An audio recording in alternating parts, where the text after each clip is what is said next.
Alrighty, guys, I think we're going to go ahead and get started. Good morning, and thank you all for joining us. We're very excited to put on this training by Spirit. I just want to take a quick second to introduce myself, the speakers, before we get started. My name is Ryan Moritz. I'm the Business Development Manager for Spirit Environmental. Take a quick second to introduce these guys to you. Our first speaker is going to be Johnny Vermillion. He joined Spirit after 28 years at the TCEQ, working in many roles varying from senior technical specialist to a team lead and project leader. He's helped develop and coordinate permit program approaches. He's been a part of and touched essentially, he's touched every permitting program and industry in Texas in the last 28 years. Spirit's very fortunate to have him around, his experience and honestly his brain. Our second speaker is going to be Michele Foss. She's provided multimedia consulting services since 1998. She's currently serves as our senior project manager for Spirit, providing consulting support for a wide variety of industries in 22 states, Canada, and Mexico, anywhere from providing consulting strategy assessments, performing water quality, air quality, waste permitting activities, overseeing numerous compliance activities and reporting activities while performing audits, due diligence. The list goes on and on. Michele does just about everything you need. Lastly, we have Robert Osborn. He joined Spirit in 2011 and also provides air quality consulting support for a wide variety of industries. His work's focused on air dispersion modeling in support of permitting, litigation, air permitting for both major and minor NSR projects, Title V permitting, regulatory applicability assessments, mission event recording and reporting, air quality site compliance audits. Once again, kind of jack of all trades. When it comes to modeling, though, he's the guy you want to talk to. So thanks for letting me speak. Without further ado, I'll bring up Johnny. Thank you, guys.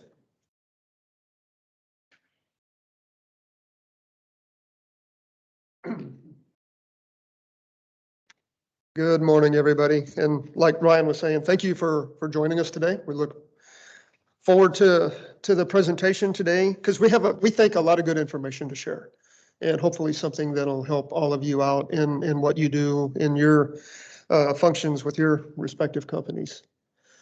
And so just a couple of do's and don'ts, if you will. We're not going to try to keep everybody locked in or locked down, so to speak. And so feel free to stand up, walk around, what have you. We know that what you do is very important. So if you do get a call, if you don't mind having your phones on silence or vibrate or something like that, and if you need to take it, just politely step out. That's fine. And so we got a smaller crowd today, and so we're going to try to keep this relatively informal. So if anybody has any questions or something like that as we go along, feel free and feel comfortable to ask us, and we'll answer to the best we can. And we're also going to try to build in some breaks. And so if anybody needs a break, if we tend to ramble and anybody needs a break, don't be afraid to say, can we have a couple of minutes? That's okay as well. So sound good? All right, so welcome to our class today. We're going to be doing intermediate air permitting. And so it's going to be kind of a mid-level class, but we're going to touch on some very important topics that when somebody comes into the environmental field, they learn the basics. But after that, it's how do you actually apply some of the things you know? And that's what this class is really designed to help with. We're going to be talking about modified and affected facilities. And so especially the first one, modified. For those of you that have been doing this for a while, sometimes it's not always that easy to determine which one of these categories you're in. And some of the times they actually get blurred. And so we're going to try to put some definition and help with some of that confusion. Projected actuals versus potential to emit. You're going to find out that projected actuals can really be one of the key ingredients before you do major NSR, which is going to be like a PSD and non-attainment. And so that's where that actually is going to play in. Michele is going to be talking about some very important topics for major NSR, netting. That's probably one of the most confusing aspects of trying to figure out whether PSD or non-attainment actually applies to you or not. And then likewise, we're going to have a control technology discussion. She's also going to be talking about top-down versus three-tier. Top-down is what the EPA uses, and three-tier is more Texas-centric, but it's the kind of control technology that Texas uses. And they're different approaches, but if everything is done the way it should be, you should wind up to the same point. But there's definitely a different pathway to get there. And then I'm going to step back in and go over LAER. And this is the most stringent control technology that's out there. And it's associated with non-attainment permits. So if you're in a non-attainment area and you trigger non-attainment review, LAER is the kind of control technology you'd be looking at. And then finally, Robert is going to be wrapping up the presentations with us today, talking about air dispersion modeling, which I'm not a modeler, so it's all very complex to me. And then he's going to finish it up with if you're having trouble passing a NACS review. And as you know, that is incredibly important, because if you can't pass NACS, the permitting program is not going to give you a permit, because you can't show you're protecting the air, protecting the environment. And so a lot of good information that he has to share with us from that point. So the purpose of today's class is to reinforce what you know, maybe add a couple of new concepts, hopefully, and provide a better understanding of air permits. But keep in mind, every now and then, we'll talk about some elemental concepts, because sometimes going back to basics, if things get confusing and cloudy, is really the best way to kind of recenter. And so it's important to know what you're doing now and to look ahead. But as many of you have probably already realized, knowing where you came from and why you're doing what you're doing is very important. And so when things do get a little bit cloudy, all of us at one time or another have said, okay, let's go back to the beginning. Let's look at the rule. Let's look at the background behind this and take it from there and kind of build up and see if we get to the same place we thought we were at. And that also helps you come up with a much more defensible type position, either if you're dealing with a state or federal program or with some of your own environmental managers or what have you. So hopefully some helpful hints there. All right, first section, modified versus affected. And so the way it's laid out, modified is existing facilities that undergo a physical or operational change. On the surface sounds pretty easy, right? So you'll find out there is some blurring and merging of those lines, and we'll go into that here a little bit. And then you also have affected facilities or affected sources. And these are going to be upstream and downstream units that have an increase in emissions because of something you did someplace else. And so they're not physically or operationally modified, but something somewhere had a constrainment, some kind of constraining aspect removed. And because of that, affected facilities see an actual increase in emissions. And according to the EPA processes, for major NSR, those emissions also need to be captured, and they count in applicability analysis, either towards PSD or non-attainment. So let's go over the first section here, modifications, physical and operational changes. And so a physical change this is probably the easier category, right? So it's either the construction of a new facility or new piece of equipment, or you're modifying an existing piece of equipment. So here you're actually putting hands on, so to speak. You're going out and you're actually doing something to it. You're changing pump impellers, you're changing burners, you're doing something to the piece of equipment physically. The thing to keep in mind, though, is that the definition can include renovation work. And so if somebody is going out there and you're doing repairs or RMRR, doing some kind of replacement or what have you, the EPA has a very broad definition of what a physical change is. And so there are markers in different EPA rules to where if you exceed a certain level of replacement cost, additional things may come into play that maybe weren't in play when the facility was originally constructed. And one of the things I can think of is, I know some of you, hopefully, you've encountered NSPS and NSPS rules. Well, if you go back and you look at it, if you do more than 50% of the replacement cost, a piece of equipment, if it wasn't subject to an NSPS, would now become subject to that NSPS. And actually, in the state of Texas, in the Texas Air Permitting Program, they have a policy in place to where if you do repairs or what have you to a piece of equipment such that you equal or exceed 50% of its replacement cost, they're going to consider it a new facility, like you were building brand new construction. And so modern BACT and everything else will apply to that. And so what they're trying to guard against is somebody from coming in there and say you have a reactor, pulling everything out of it except the shell and the supports, and then put everything back into it. Basically, you have a completely new reactor and a new system after that. That's what they're looking at, is they're trying to make sure that somebody doesn't sneak something in there and saying, this is an old facility that's already been there. It's like, no, they're going to call you on that. So just wanted to share that piece of information. Operational change. I think this is the one that actually brings up a lot of the questions and makes people go back and second guess potentially and talk to each other about, are we modifying this or not? Physical change is pretty obvious. Operational change can be a little bit more fuzzy depending on what state you're in and what kind of permit authorizations you have, and to that degree, how much detail you have in those permit authorizations. And so operational change is a very broad term, and that was actually the EPA's intent. Some would say that the EPA is trying to pull as much activity into the definition of a modification as they can. And so just keep that in mind with the operational change. And we'll go through some examples of some of that. And so basically an operational change is a change that results in an actual increase in emissions. It changes the character of emissions. And so if you're storing benzene and you're going to take it out of a tank and store cyclohexane, that's a change in character of emissions. That's a change in your authorization type. That's a modification. Likewise, if you're doing a change and it causes a facility to exceed an enforceable, federally enforceable limitation, and that's not just your maximum allowable emission rate table, but it's also your representations. If you got pump rates, charge rates, if you got approved chemical lists and you're adding a new compound to it that wasn't previously authorized, those kind of activities are considered to be an operational change, and that would trigger the definition of a modification.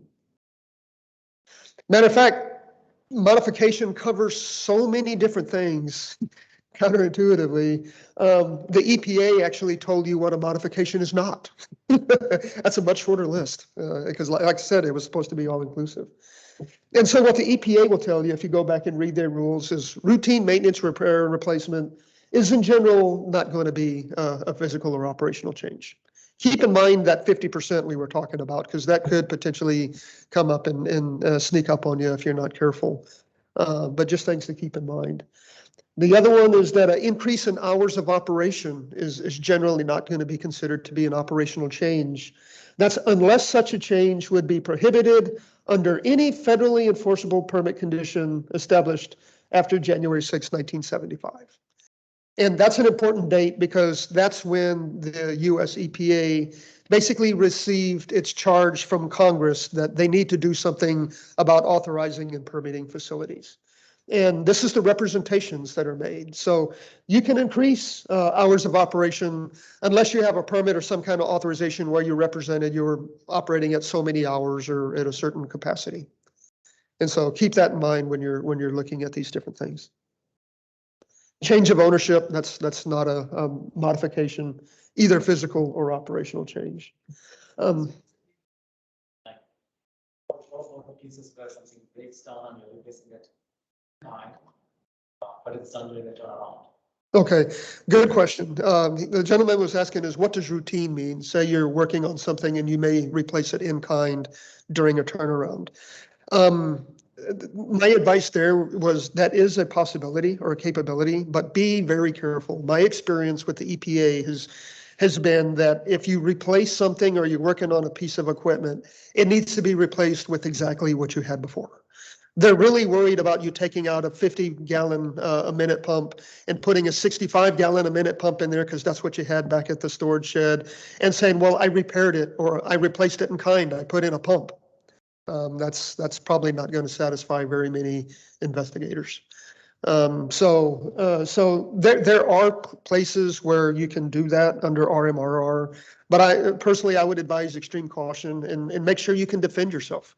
That if an investigator comes out and says, you did some maintenance to this piece of equipment, or you did some replacing of components or parts of it, what did you do? And so being able to defend that, at least from the federal standpoint.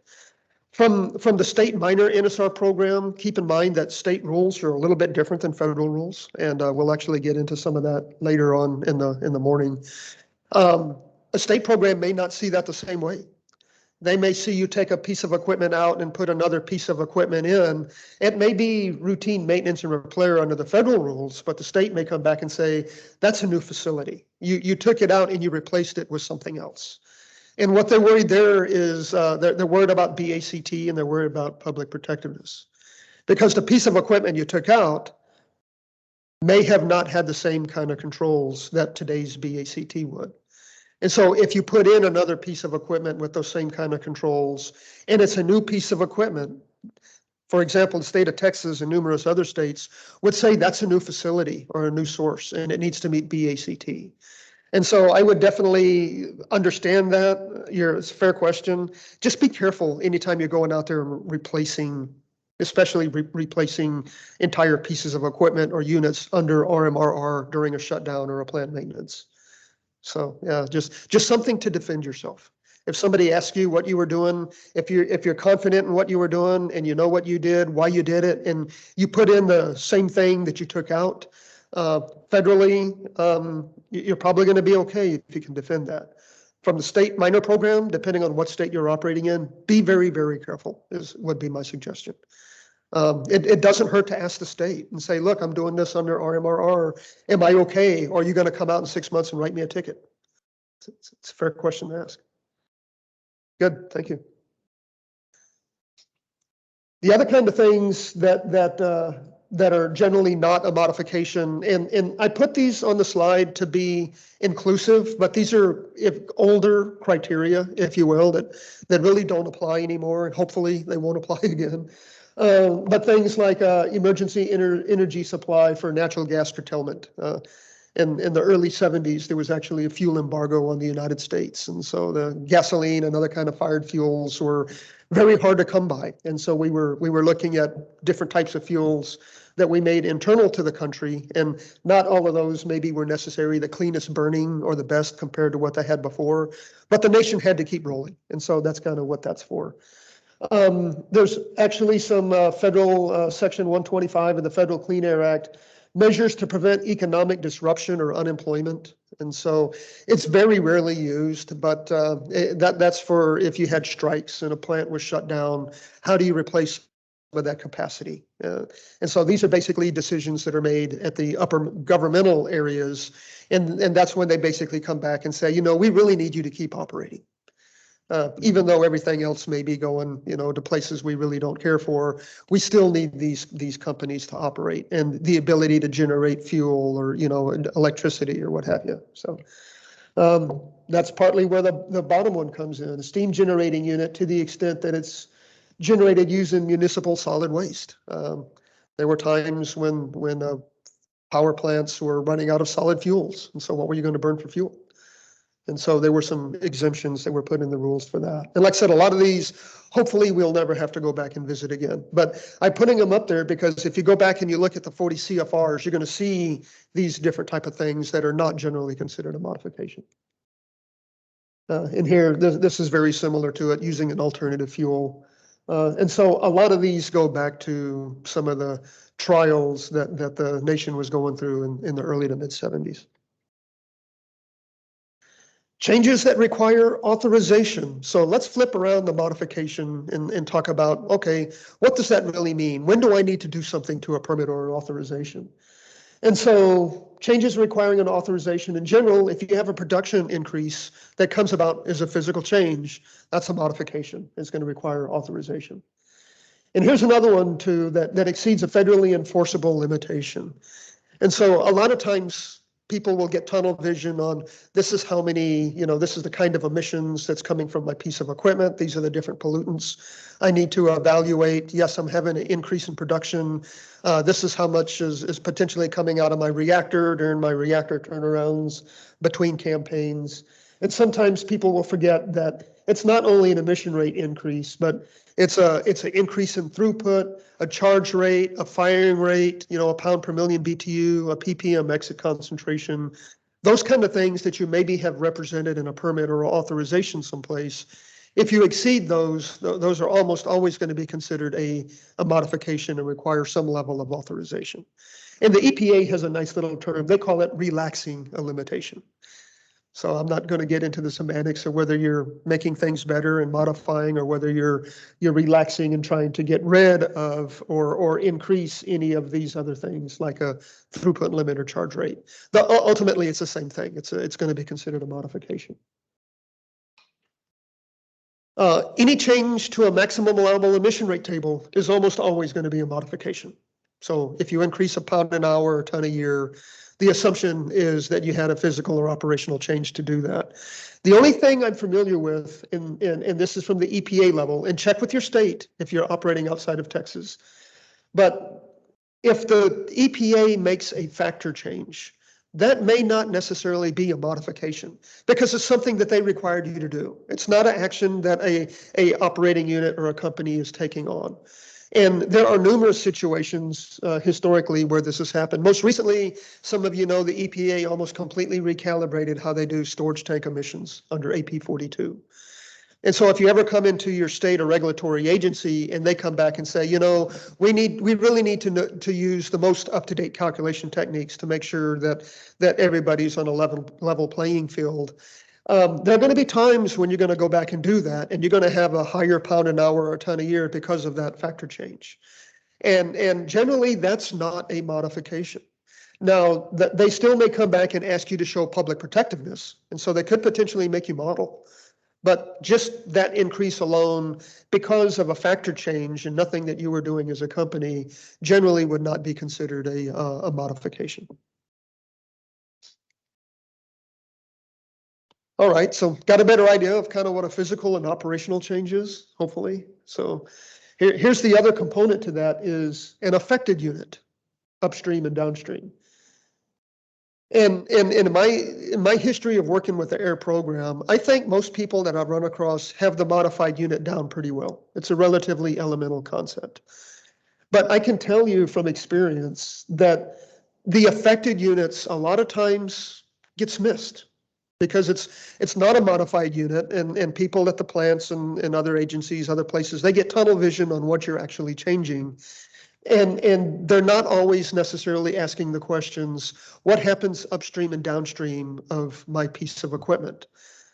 Because if you have emissions from those above and beyond what you had before, because of that change, those need to be picked up too. And I think that gets missed a lot. And so basically an affected unit is an upstream or downstream piece of equipment. It's unmodified, but it has an actual increase of emissions. The slang term for that is debottleneck. How many of you have heard of a debottlenecked units? Yeah. So that's what they're talking about. A debottlenecked unit is synonymous with an affected unit. And so debottleneck units is removing a constraining equipment someplace else that's keeping the affected unit from operating up to its maximum capability. And so removing that restriction can result in an actual increase in emissions from a piece of equipment, even though it's not modified. And so that's what they're looking out for here. And so a lot of times many state programs, but especially the EPA, is if you build something, say you have a unit that makes 100 widgets a day, and for some reason you can't exceed 80 widgets a day. And now you make a change to that unit, you debottleneck, and so now it can get back to what it was originally intended to. Well, first of all, many state and federal programs are going to come back and say that's a physical change, so that's a modification. And then they're going to say, since you're going from 80 widgets a day up to 100 widgets a day, they're going to look upstream and downstream of that modification point and say, are there any actual emissions that are occurring from these other pieces of equipment because of the debottlenecking you were doing? And it's not that those other pieces of equipment are modified, but what the argument the EPA makes is the atmosphere, the environment, is going to see an actual increase in emissions because of that. And you're going to find out a little bit later that those actual emission increases federally at least, do need to be quantified, and they go into PSD and non-attainment analysis. And so that's where we really have to be careful with affected units and modified units and make sure that we're looking at all the increases that potentially come from a project. And so that's basically what I just said. Sources located upstream or downstream that experience an actual emission increase, even though they are not physically or operationally modified, is your affected unit. And so that's important because of this reason here. Emissions that must be included in major NSR analysis. And major NSR is going to be the federal permitting programs. That's a PSD, or prevention of significant deterioration, and non-attainment review. In going through that analysis, they look at emission increases from any new or operationally changed facilities, modified facilities, and then other emission increases from facilities that are not modified. And so both of those get added together. And here's why, and this is the way the EPA describes it in their rule preambles. They are going to presume that any increase in actual emissions from affected units are caused by the project. So whatever project you're doing, increase in production, debottlenecking, or what have you, look upstream and downstream of that, and make sure you feel comfortable yourselves that you've evaluated any potential affected emissions and that you can explain that. And if you're not sure, then generally those are going to be included in any major NSR analysis. And you know, a debottlenecked or unmodified unit, it's not required to undergo BACT. And the reason is because it's not modified. You haven't done anything to it. Yes, it's seen an actual increase, but it doesn't meet the definition of a physical or operational change. And so that unit itself would not need to go through BACT. So modified units must undergo BACT, even if they are the debottlenecked unit. And I know that kind of says or indicates we're saying the same thing twice, two different ways, but in effect we really are. Because I can't tell you how many times somebody would come in and say, you know, I have a debottlenecked unit and I don't have to do BACT because the rules say I don't. The rules don't say, but the rules also say that if you physically or operationally change something, that's a modification and you may have to go through BACT. So companies were trying to be a little bit cute with the terminology and the rule, I guess. And so that's why they started to narrow that down a little bit and be more specific about what they were talking about. Not only do increases from affected units go into the major NSR application, but they also need to get picked up in any air quality analysis and increment consumption. So if you're doing a PSD project, the emission increases are potentially more than just the pieces of equipment you're modifying. You can have affected emissions. And those affected emission increases do get picked up in any PSD modeling that you may need to do an increment analysis, because the environment is actually seeing those increases. And that's what the EPA is trying to do, is make sure that they capture all those increases and show they're still protective of the public. And from the EPA standpoint, that basically means you're protecting the NACs. So the emission changes from a debottlenecked unit are calculated essentially the same way you do from a modified unit. Baseline actual rates to either a projected actual emission rate or the PTE. And we're actually going to get to projected actual emission rates here in a minute. I think that's a very useful tool for companies. It comes with its own set of criteria, but it may be something that can help you out if you're kind of riding on the edge and you're maybe staring at doing a major NSR review and your manager is telling you, we are not going to trigger PSD or non-attainment. Understand what those pressures are like. And so projected actual emissions may be able to help out there. So let's go through a couple of examples. These are going to be simple, but just to kind of get the brain juices flowing and things like that. And these are real world examples. These are things that I've encountered in my career. So say we got a source in a non-attainment area, have a distillation tower and they're going to undergo a retray. Not a like-in-kind replacement, as the gentleman over here was asking about earlier, but they're actually going to retray it and they're going to get a 10% throughput capacity out of it. So is that a modification? Yeah, absolutely. That's a classic definition. A physical change was made and it's going to cause an increase in throughput. Be careful though, because that increase could carry over into some of the downstream units. And it doesn't mean that anytime you do a change, you're going to debottleneck and you're going to have actual increases from downstream units. It depends on how the facility or the unit, if you will, is piped together and whether you got shared pieces of equipment or not. So I'm not going to sit up here and say anytime you do a physical change and you do a debottleneck, you're going to have an actual increase in emissions at an affected unit someplace. It's not an automatic, but what I'm advising is take a look at it. Because if you do and you don't recognize it, and some enterprising EPA or state investigator comes out and says, well, what about this and what about that? And where did you take into account all these changes from this increase in throughput? You want to be able to answer that question. Otherwise, it may lead to other directions, and that may not be so pleasant. So I'm just trying to help you help yourselves from that, because we've seen these kind of things happen. Yes?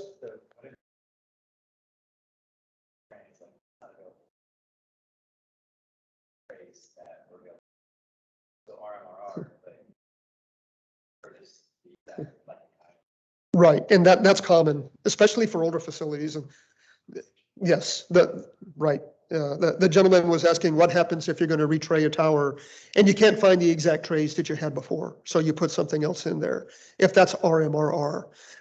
There's a lot of states in the EPA program that are going to tell you probably not, because you put something in there that was different than what you had before, and they're going to say that's a modification. And unfortunately, I've actually run across that several times in my former life and once or twice in my life with Spirit. And it's usually a very short conversation with regulatory agencies. They're going to tell you, well, that's a modification, and they're going to move on to the next topic. Good question, and it comes up quite frequently, especially with tower retrays. And you'll see it a lot with pumps, trying to go back and find a different pump or a compressor. I don't know how many of you have encountered that. So, but moving, rotating mechanical pieces of equipment like that do wear out, sometimes much faster than the unit they're supporting. If you can't replace it with exactly what you had, be careful with that, because that might very well be considered a modification. Good question. So our next example, company in an attainment area has an uncontrolled vent stream, and they're going to put a flare onto it. They're going to control it. So is that a modification? What do you think? Gets a little bit harder now, right? You're not doing anything at all to the operating piece of equipment, but you are going to put a flare on to control those emissions. I'm sorry? Changing the emissions? Yes. You're actually the introduction of new emissions, if you will, because the flare is also a facility. So yes, it is controlling VOC, but you also have the byproduct of emissions. You're creating NOx and CO where it didn't exist before. And it's not on this slide, but I would go one step further. It depends on what the waste gas stream you're burning is. It may have other things contained with it. And so if you have a halogen, or if you have something that's chlorinated, ammonia in it, a sulfur-containing compound, say you're going to be burning mercaptans or something like that. You're going to be creating SO2 or ammonia, NH3 emissions or something. So be careful from your byproducts of combustion there as well. And so they would need to be evaluated not only for your state minor NSR program, but if you're in an existing major source, potentially for major NSR also. Another one, current operation and authorization. SORT is authorized to react to A and B to make C. A lot of people do that. It's common. The emissions associated with the feed streams from the reactor and product handling have never been reached. You got a good PTE, but you've never been able to operate up to that level. Because the reactor, even though the design firm promised you can obtain that, when you actually put it there on the ground, you find out you can't. How many of you have run into that before? Overpromise and not deliver, if you will. And so for those of you that are visual, a very complex process flow diagram. So the proposed changes here is a company is going to modify the internals to get back up to the level that they should have been when they built the thing. No emission changes are necessary. You're good within your pound an hour and ton a year. So if somebody comes up, says, is that a modification? What would you tell them?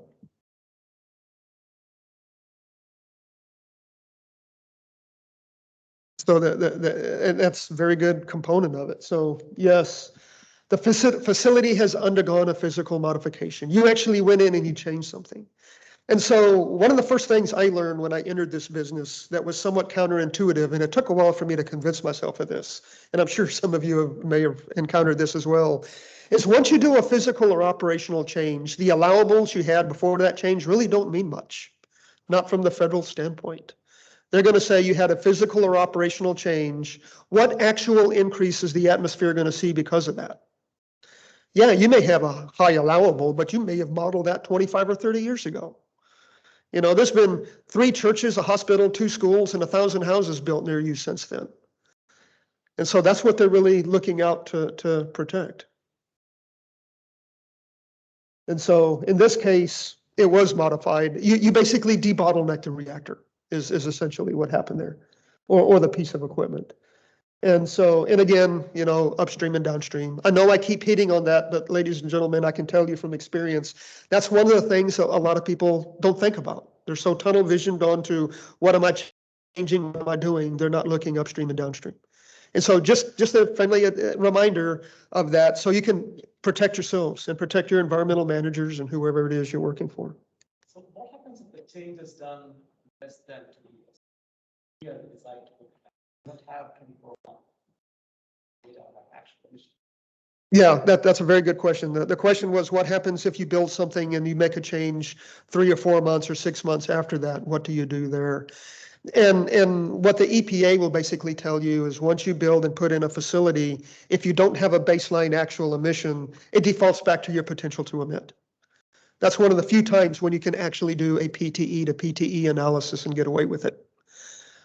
There's one other time you can do it, and it's unfortunate, and I don't recommend anybody get into this situation.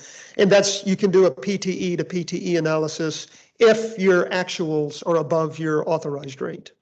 And that basically means you've been operating in violation or out of compliance with your permit.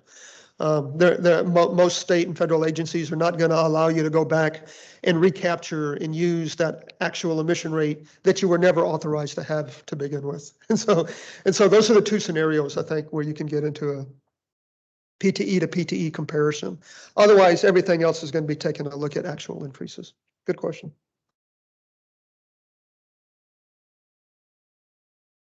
Here's another one that's also comes up. Company proposes to modify the internals of a distillation tower, increasing its efficiency and increasing its throughput. But because of that, they need to have additional steam.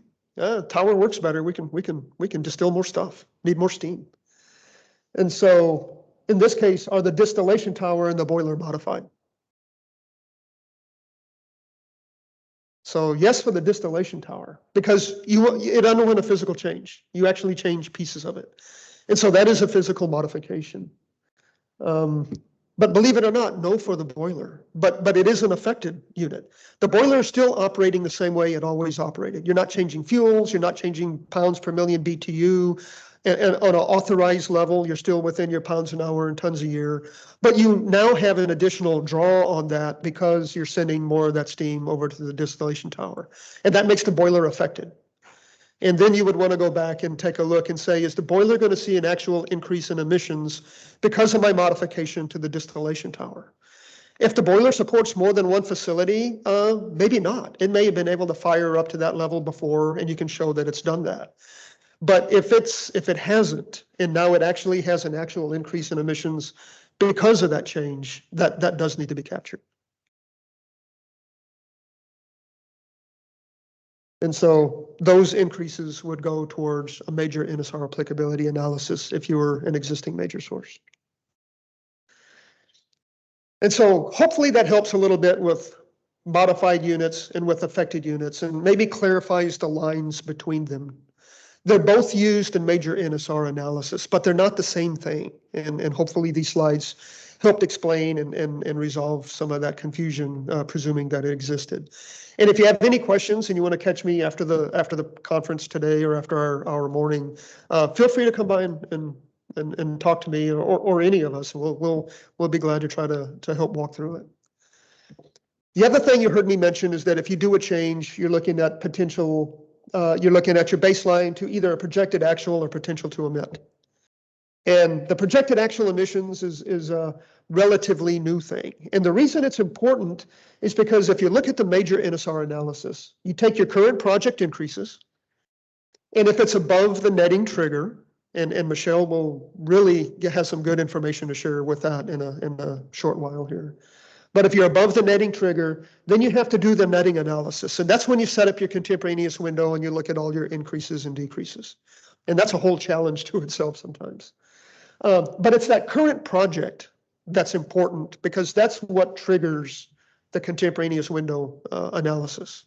And so that current process that the EPA has is you take your projected emission or your project emissions plus or minus all your contemporaneous changes, and you compare them to the major modification trigger level. If you're over that, then you triggered PSD or non-attainment, depending on which program you're looking at. But again, a lot of that gets back to your projected or potential. So the projected actual emission rate is the emission rates in ton a year that an existing facility is projected to emit a pollutant during any rolling 12-month period after that change takes place. And the federal rules say you need to track that projected actual emission rate.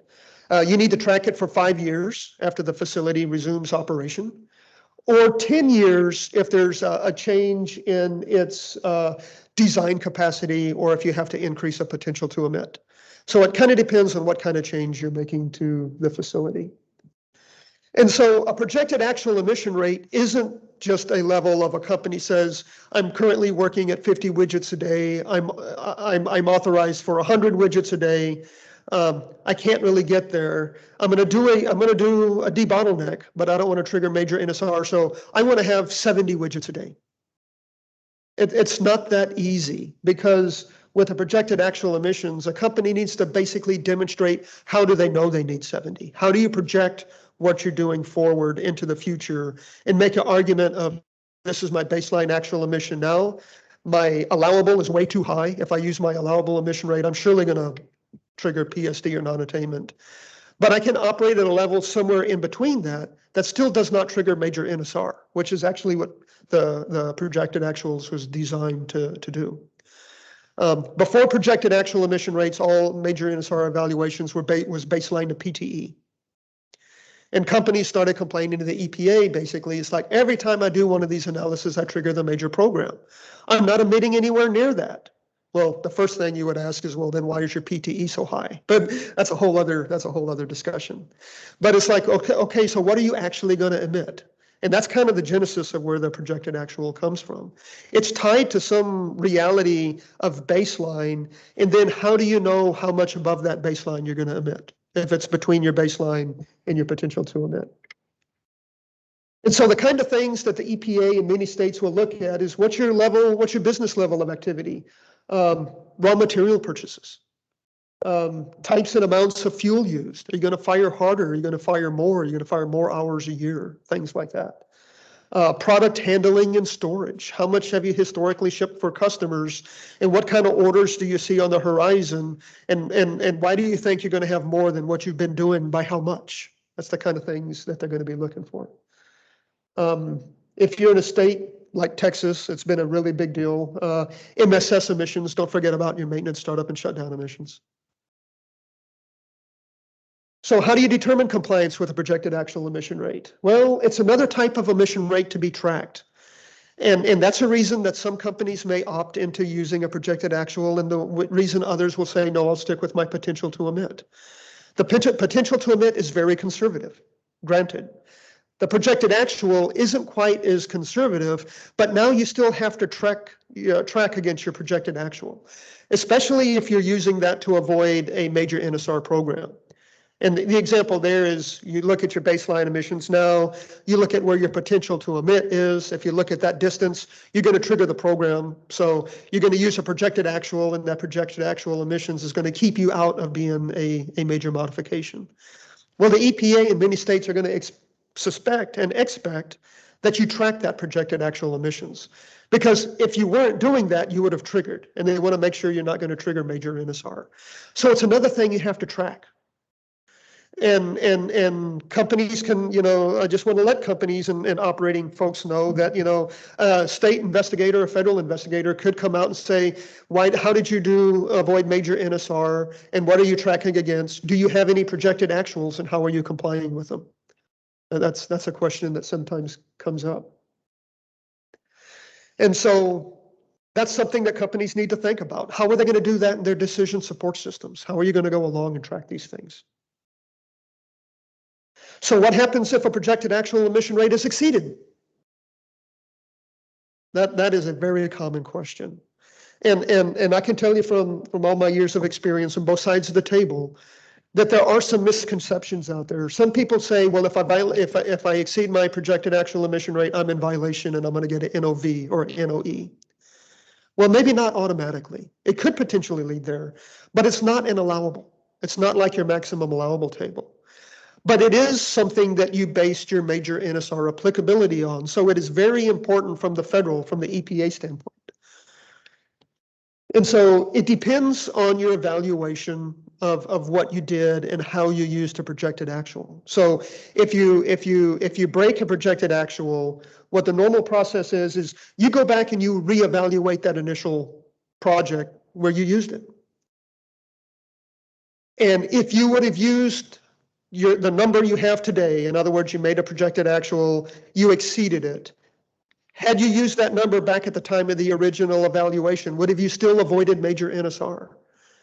And if the answer to that is yes, compliance-wise, you're probably going to be okay. You may want to talk to them about revising that projected actual because your old one obviously isn't serving its purpose anymore. But you may be able to go back and say, I need to reevaluate my projected actual, redo your major NSR applicability and show that even with that higher projected, you're still in compliance with your requirements as far as triggering major NSR. But if you can't do that, if you are writing that line very, very close, and now you exceed your projected actuals, and you go back and you do your analysis, and your analysis shows you would have triggered PSD or non-attainment, that's where things are going to get kind of interesting and uncomfortable. Because now the EPA and others can come back and say, well, you should have gotten a PSD or non-attainment permit at the time of your original project. And regulatory agencies can actually come back and make you do that. They can write you up and say, where's your PSD application, or where's your non-attainment application, or at least come back to your governing authority, your state minor NSR program, and go through them and show why you did not trigger major NSR. And if you did, you need to submit your permit. Oh, and by the way, you're in violation of federal rules. And so that's what I mean, that it can get very uncomfortable depending on how close your projected actual rides to that edge of triggering major NSR or not. And again, just a few things from the intermediate level that we would like to share to help you keep yourselves and help your company stay out of trouble if you can avoid it. How frequently should you be tracking against your projected actual? It's a rolling month. Yeah, it's a rolling monthly basis. And so the tracking is very similar to what you do with a lot of other things that you're authorized for. It's just that the action levels, if you will, are different. So can you project the actual of a new facility? Very similar to a question we got from one of our audience members here earlier. Very important one too. And the answer to that is, even with a new facility, you cannot project an actual because you don't have any operating history. Remember, you're projecting an actual based off of what you had done in the past. A new facility doesn't have any history. And so if you have a new facility in a project, it's going to go in with its PTE. And then the projected actual is something you could potentially use for other pieces of equipment that were modified. And so this is almost a laughable one, but just to complete the analysis this morning, what is a PTE? Well, that's your potential to emit. If you have a permit, that's the level on your maximum allowable table. Here in Texas, we have other kinds of authorizations. We have what's called PBRs, or permit by rules. We have standard permits. There are different type of authorizations, and they have their own upper limits, even though you don't technically have a maximum allowable table per se. And so it's either going to be the enforceable limit if you've made it enforceable, or it's going to be whatever the maximum of that rule or that capability is. That's going to be the potential to emit. And so that's what projected actuals are used for and how they're used. So go back and figure out whether you're a physical or operational change. Because if you are, and if you're an existing major source, you may need to go and do some contemporaneous netting. And that's where Michele is going to come in and give us some good information about this. So, Anybody need a break first? yeah, absolutely. Anybody need a break? Everybody? Couple of minutes? Good to go? Survey says? I think you're good. And here's where we get to talk about Aggie math. I like to refer to it. I'm an Aggie, so I can make that joke. So, all right. That's all right. Dissension in the audience. We're all good here. We're all good here. Netting. All of the concepts that Johnny talked about are extremely important when you get to the netting stage. Netting is probably one of the critical pieces when you are putting together your puzzle for your air permitting strategy, and can make or break your project.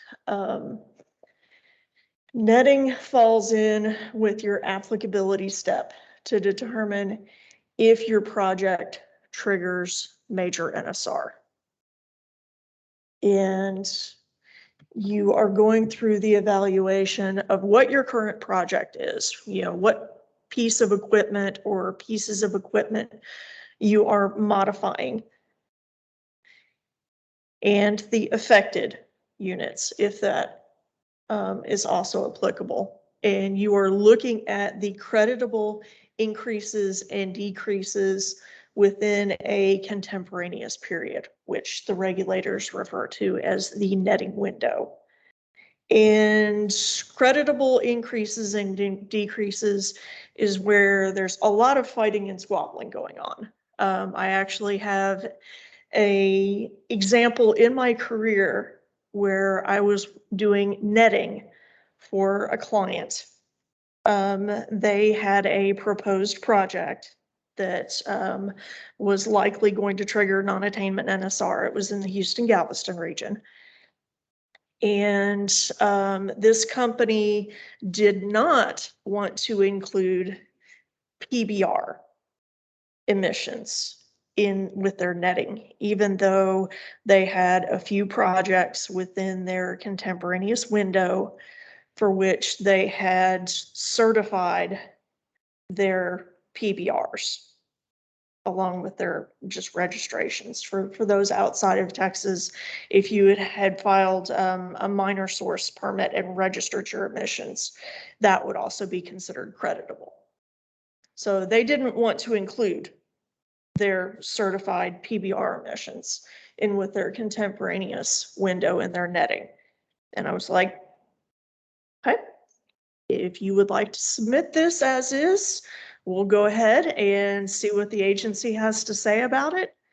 And needless to say, the agency did not like that at all. And they said, oh, so what about this registration and this registration and this registration that all had PI 7 certs along with it?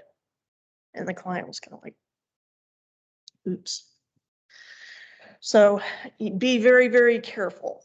That project did in fact trigger non-attainment NSR. So for your netting, it's the sum of your calculation or net calculation, i.e. your net.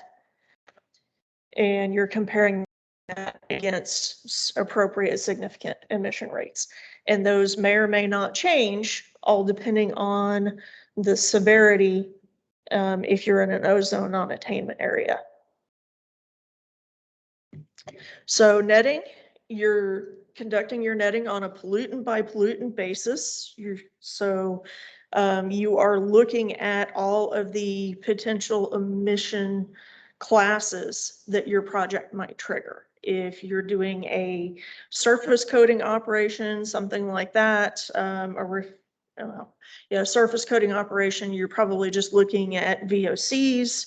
If you're looking at a chemical refinery project, you could be looking at VOCs, NOx, CO, particulate. So you need to consider all of those as part of your project netting.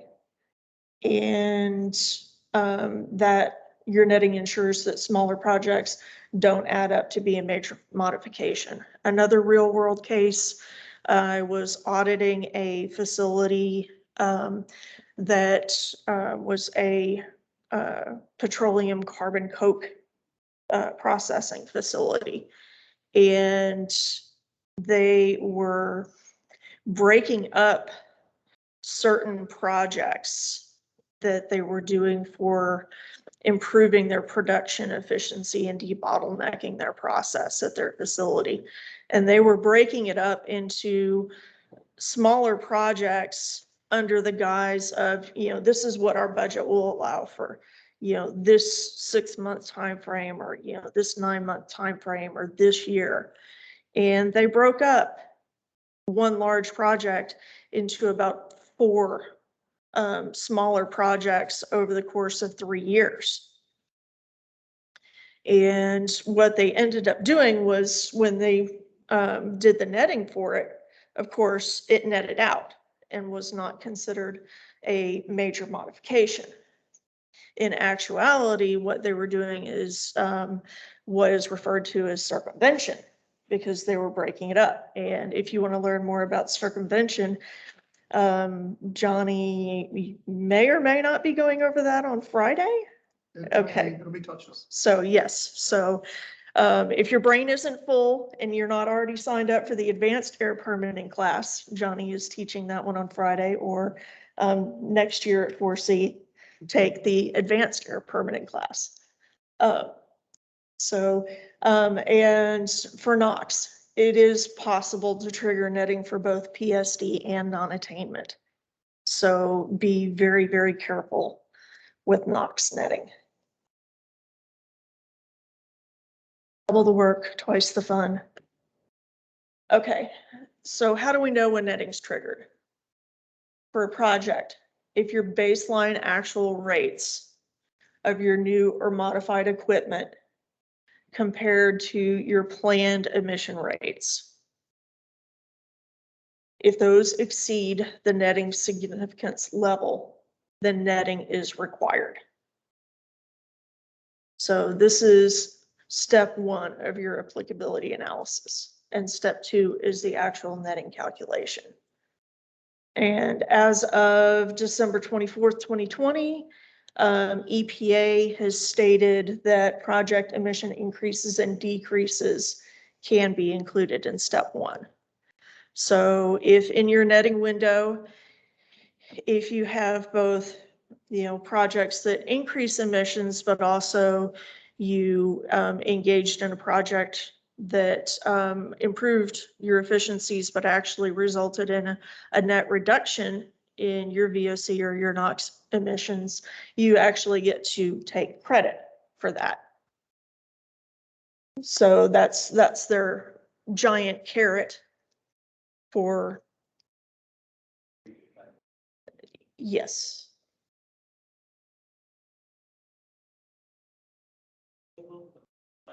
The significance level, I'm sorry, significance level is the EPA and state regulatory agencies have defined significance levels for projects based on, usually it's like VOC is if you fall into one of the ozone non-attainment areas, and then the significance level, normally it's 40 tons per year.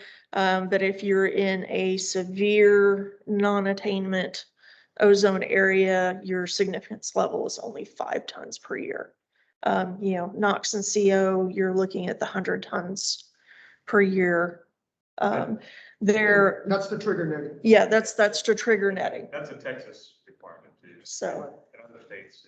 well, other states, they may have different criteria. So each state will actually have a significance level table for their netting. So be sure to look that up and make sure it's current, because as we all know, for those of us that do permitting in Texas, if you're dealing in a non-attainment area, your non-attainment area status may change. Like Houston keeps on shifting back and forth between serious and severe. So you want to make sure that you're using the correct criteria as you're going through that. Okay, so as Johnny mentioned, we're looking at the baseline actual emission rate. So your emissions in tons per year that is actually emitted in a consecutive 24-month period, not your PTE, your baseline actual. And you're looking at any time in the previous 10 years, which is where your operational history is very, very important. The better your records are, the better your netting will be.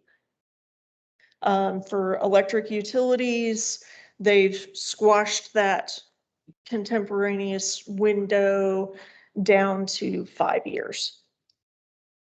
We hold like any months, the 24-month period, does it like it has a turnaround, like if the production was impacted due to pandemic, you still account that in the window of the baseline or?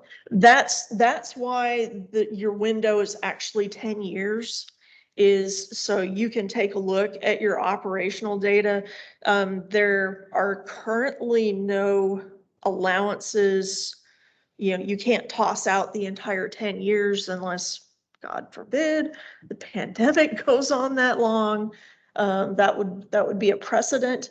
But, you know, by having that window at 10 years, that allows you to have dips in, you know, economic conditions, production, raw material issues, all those sorts of things. So for example, you have a facility that is, you know, let's say it's a refining facility. And, you know, year one of that 10 years, you know, they're producing 10 million barrels per year. It's a small facility, 10 million barrels per year. Year two, it's like 8. Then year 3, it's 7. Year 4, it is 15. Year 5, it's 16. Year 6, it's 17. Year 7, it drops back down to about 10. Year 8, it goes back up to 12. Year 9, it stays at 12. Year 10, it goes back up to 14. You want to look at the years where it was, you know, 14, 15, 16, in that range. That would be your highest, you know, likely highest emission rate years. Or you could go back through your, if you're doing air emissions inventories, you go back and take a look at your air emissions inventories and see which years were your highest emitters. And those are the ones that you use. So you would first use your EI, right? Like that's probably the easiest. And Yeah. you could look back more granular data in 20. Can you go smaller periods? That's actually good. Smaller than the 24 months.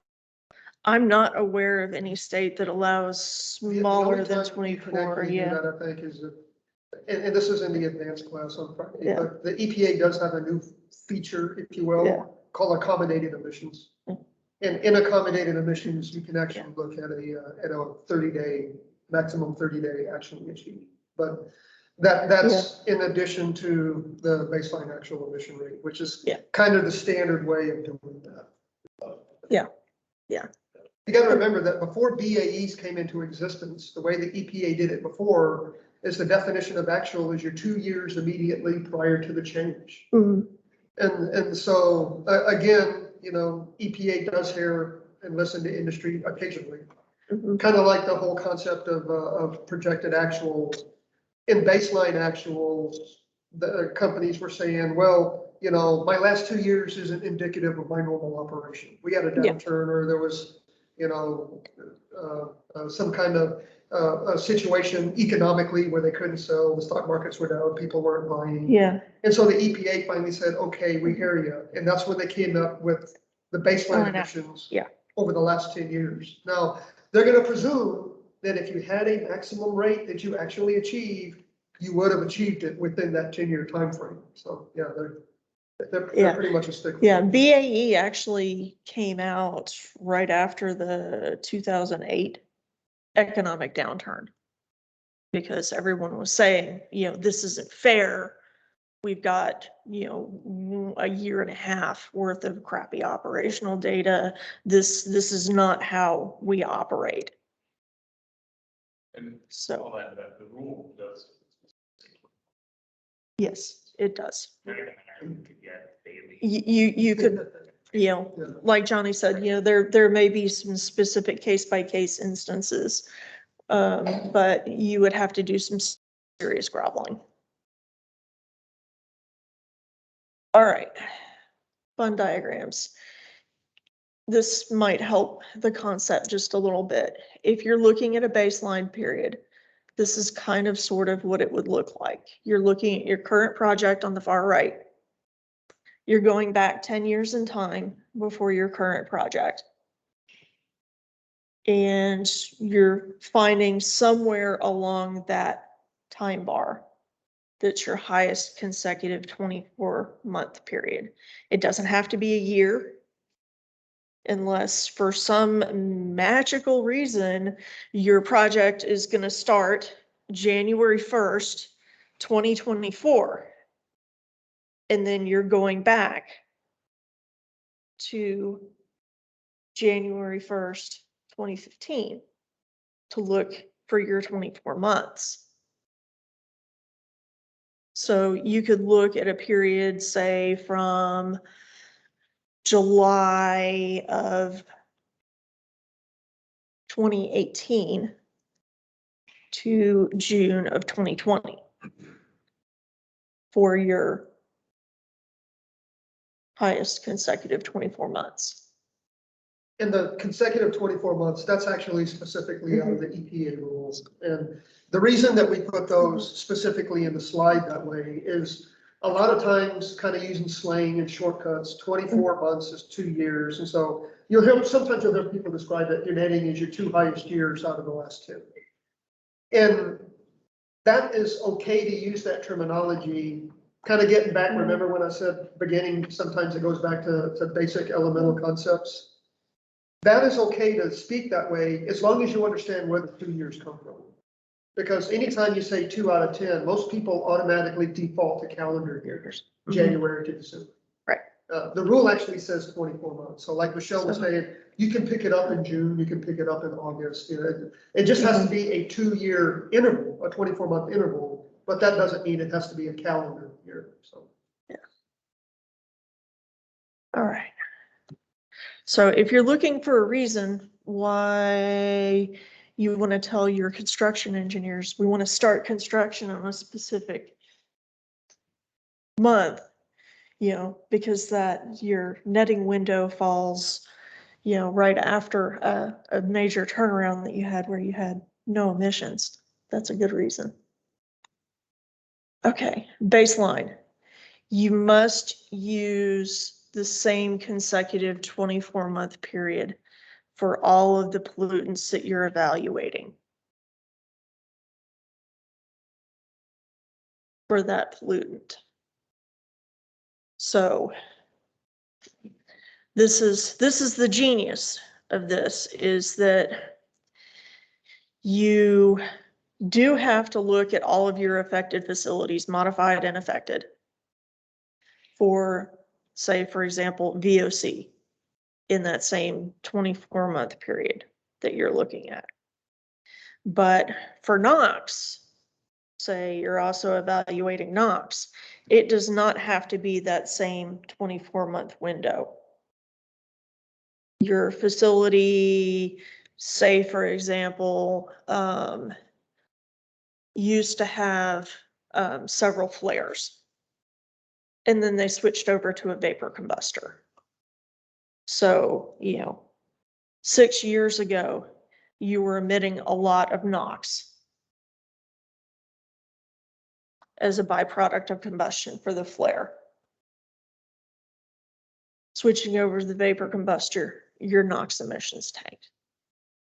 But you can go back and say you're looking at a window in 2019 and 2020 for VOC, but you're looking at a window back in 2014 and 2015 for your NOx, because those were your highest NOx emissions and likely CO. So you're allowed to do that.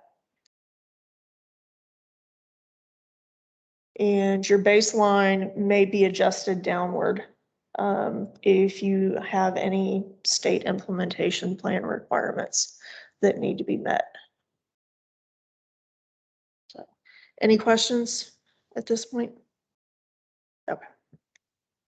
All right, new facility. Your baseline 0. You have no operational history.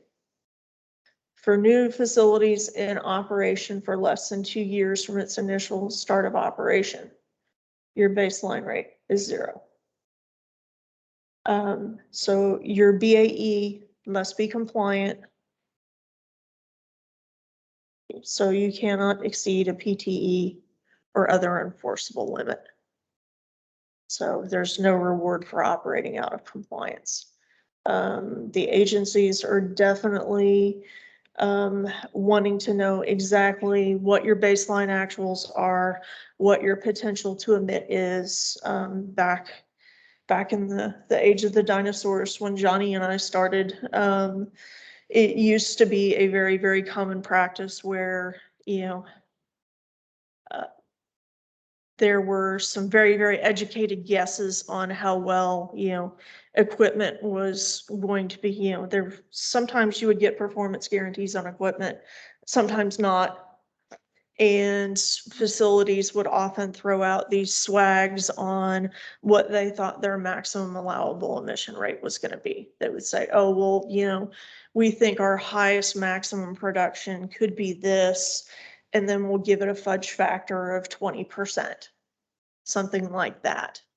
And so you would have permits that were issued, agencies were kind of like, that seems reasonable. So you would have agencies that were issuing permits 20, 25 years ago saying, okay, this seems reasonable based on what we know at the time. And then when we started getting into serious ozone non-attainment issues, and they were starting to look at ways on curbing that and how accurate the permitting really is, they started saying, okay, you've got all this operational history now. Let's see what you are actually doing and how much of these emissions you actually need. Okay, your baseline actual is compared to either your PAE or your PTE. So this is what we are comparing with. Netting significant levels. To answer this gentleman's question further, for PSD, marginal, moderate. Your major non-attainment classifications for ozone, it's the same value that's used for the major modification significant emissions rate. So as we were talking about with the NOx and the CO, oftentimes you are looking at the 100. For Houston Galveston, for NOx, it's 25. For serious and severe non-attainment, it's greater than 5 tons per year in Texas. And other states may use any increase as thresholds to trigger netting. California is a big one to keep in mind for that. Okay, contemporaneous period in further detail. 5 years before the start of construction out to the proposed start of operation. So we're looking at, if your sum of your proposed project increases plus the changes within your netting window exceed the significant emission rate for major modifications,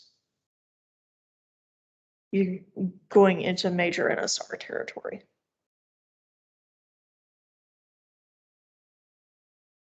So our window has been stretched a little bit. 5 years before start of construction, start of operation. Increases and decreases within your contemporaneous period. They're based on a comparison of your BAE and the PTE of that project. So this is where you need to be careful with the numbers. The more detailed information you have, the more accurate it is, the better your netting will be. You don't use PAE for projects within the netting window. Increases within the netting window are based on your baseline actual PTE basis. And this can often give you a different look at a project that was done a few years ago. So. And what Michelle's talking about there is when the EPA came out with the NSR reform rule, and when they were coming up with the concept of a projected actual emissions, they applied the concept of the projected actual emissions to the project you were evaluating to determine whether you were going to trigger netting or not.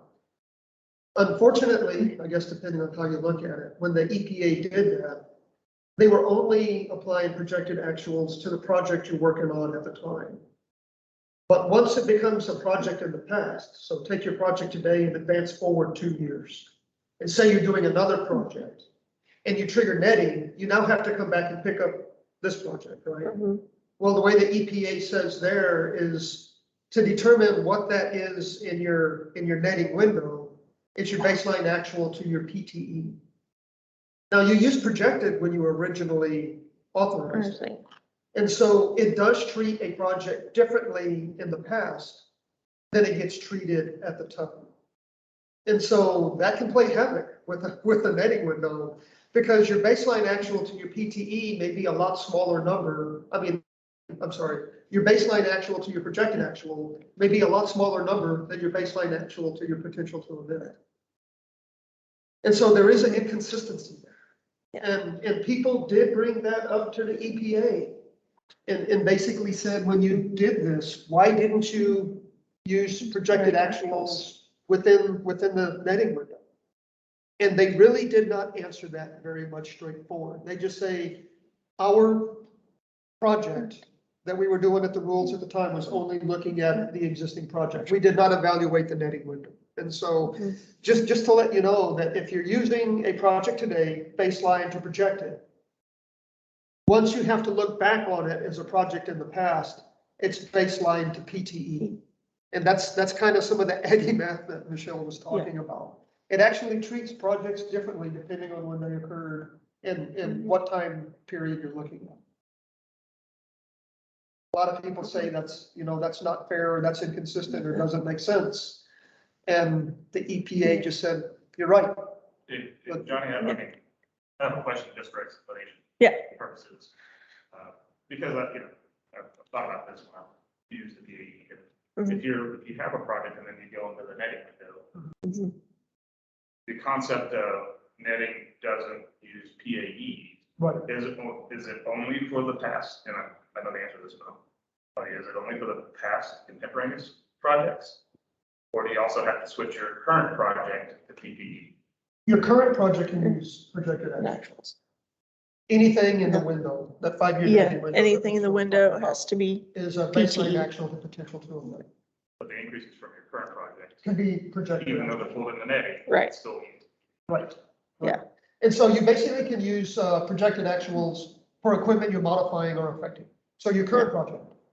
It's the other projects in the window that you're adding together. That's where you get into the issue, into the difference of baseline to projected versus baseline to PTE. And I can tell you a lot of companies have talked to the EPA about this. I can tell you that even state environmental programs have talked to the EPA about that consistency or inconsistency. There's one of my former colleagues used to have a saying that I kind of laughed at the time because it was funny, but it's true, is it doesn't have to make sense, it's the law. And so, yeah, there's gonna be some things that are not intuitively obvious, hence the Aggie math. Mhm. Yeah. What's the logic behind the 5-year period? Is there a reason they came up with the 5-year? I'm sorry, I couldn't. The reason for the 5-year. The reason for the 5-year, well, when the EPA was developing that, and again, this is gonna be EPA thinking, but part of the reason they say they came up with a 5-year period is they feel that 5 years was an adequate enough time to catch any changes that the environment would have recently been seen. And recently, again, is, in air quotes. But what the EPA was trying to do is saying, this change combined on other changes that have recently occurred, defined as 5 years, they want to evaluate that and see how that impacts the environment. You could, in theory, go back further, but the EPA realized, and various people commented that, what happened 10, 15, 20, 25 years ago really doesn't have a bearing on what happens in recent history.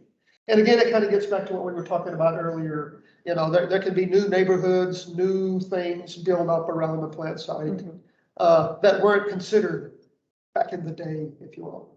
And so that's part of the reason they came up with a 5-year time. Yeah. And that's a federal kind of. That's Yeah. federal guidance. Federal. I say that because if you're doing this evaluation in Oklahoma, they have a 3-year window.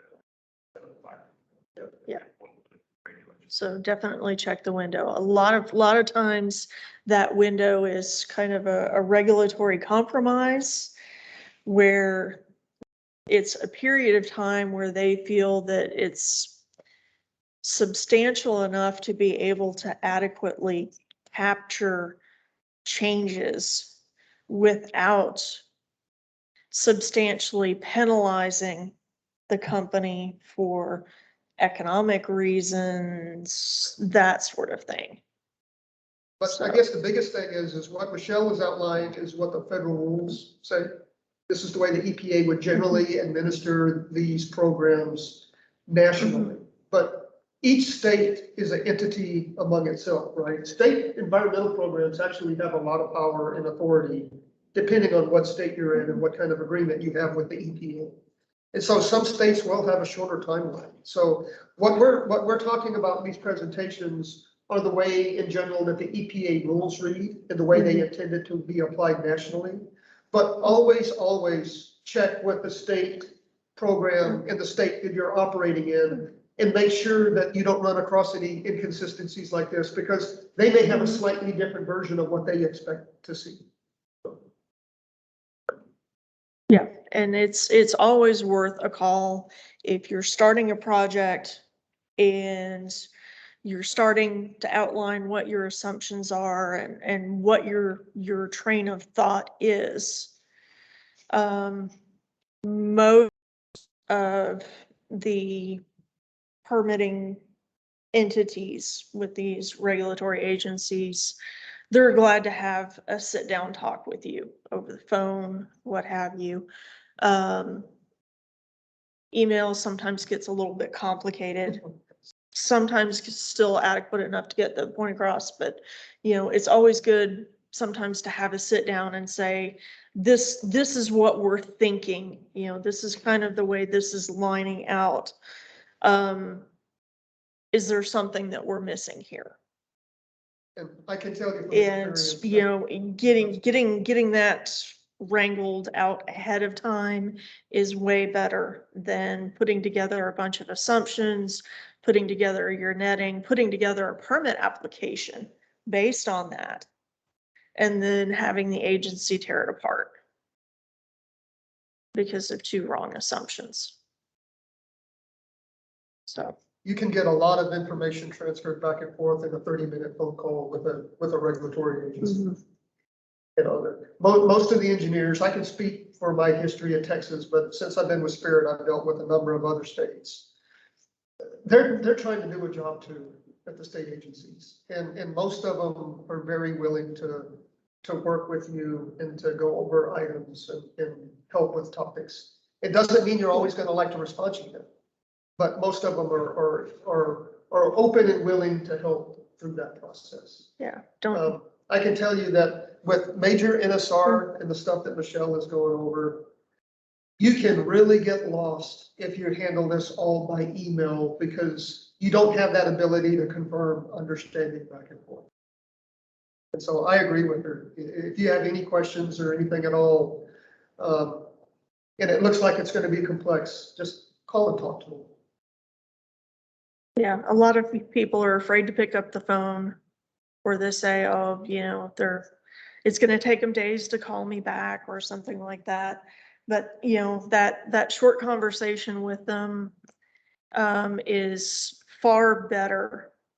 And believe you me, they will take time out to discuss this with you because a lot of these state regulators now are under, you know, state mandated efficiency requirements for application processing times and that sort of thing. So, you know, they really do not want to see an application cross their desk twice for them to review. So they will take the time. So don't be afraid of that. Okay, so this is what your windows, putting it all together, this is what your windows really will look like. You've got your 10 years before your current project. You've got your 24 months for your baseline actuals. Then you've got your project with your netting window, start of construction, start of operation. So what do you do with your netting results? You compare them to the appropriate significant emission rate. And if that netting value equals or exceeds the significant emission rate, you're in major NSR territory. So is BAE and actual emission rate the same thing? No, they are not. Your BAE highest consecutive 24-month period out of the last 10 years, 5 years for utilities. So there's that 24 months. People start talking 2 years, kind of tune that one out. It's a 24-month period. But it has to be consecutive 24 months. You can't pick 6 months here and 18 months there and call it your 24-month. And then your actual emission rate is your 24-month period immediately before a change. And you don't have to do netting at minor sources and new major sources. New major sources, they automatically assume if you trigger the significance level, you're already in. And believe it or not, Dilbert actually has a cartoon that pretty much sums this one up. How confident are you in your analysis? Bunch of wild guesses, assumptions, but you got the result you wanted.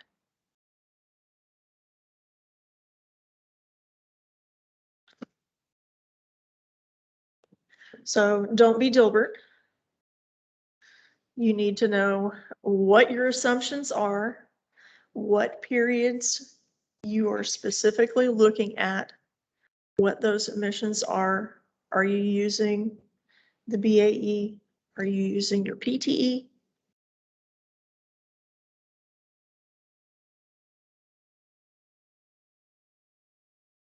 And also be very, very careful if you, start a project. If your start a project is going to change. This sometimes comes up. If your 24-month contemporaneous window is at the far left end of the spectrum, basically out in year 9 and 10, and you have some sort of snafu go on with your project. The land that the company wanted to buy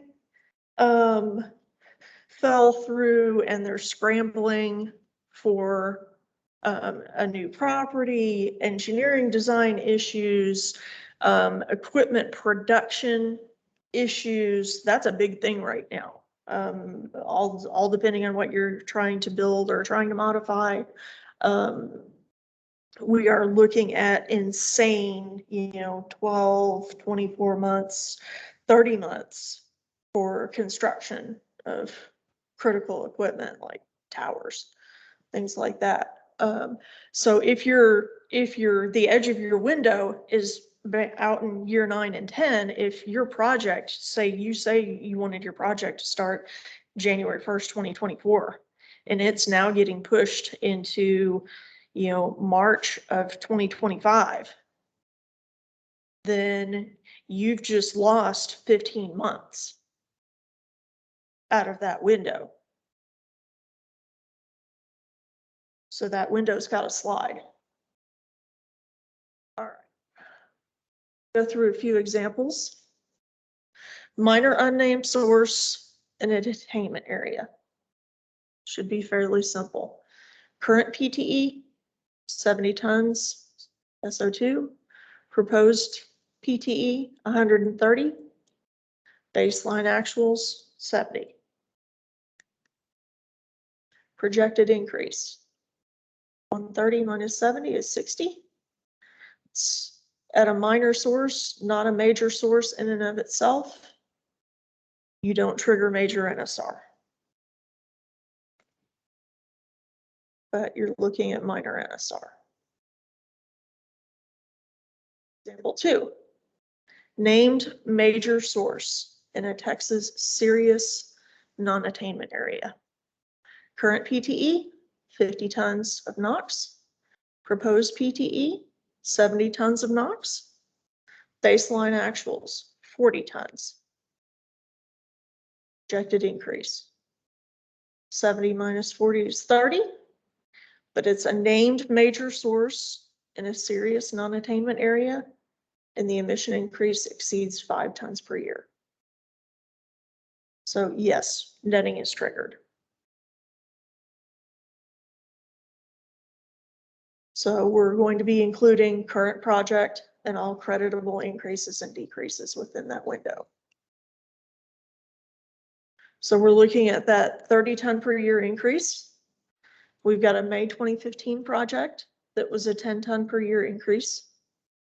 October 2016 project, 20 ton per year increase. June 17 project, 5 ton per year increase. So we sum them all up, we get 65 tons per year increase of NOx. Major modifications, significant emission rate for serious non-attainment is 25 tons per year. So we've got 65 compared to 25. So it is a major modification and major NSR. So what do we have to do now? You've got to do a apply layer, and you've got to get offsets, which is another headache. Okay. Now we've got top down versus tier 3 BACT. Anybody need a break? Yes. Okay. Yeah, why don't we take one? Let me see. 10-minute break. Yeah, say 10 minutes. Say 10-minute break. 10 to 15. What do y'all think? Good enough? Okay. How 10-minute about we break? try to get rolling around, I've got 9:50. How about we try to get rolling around 10 o'clock? 10? Okay, No problem. 10:05. all right.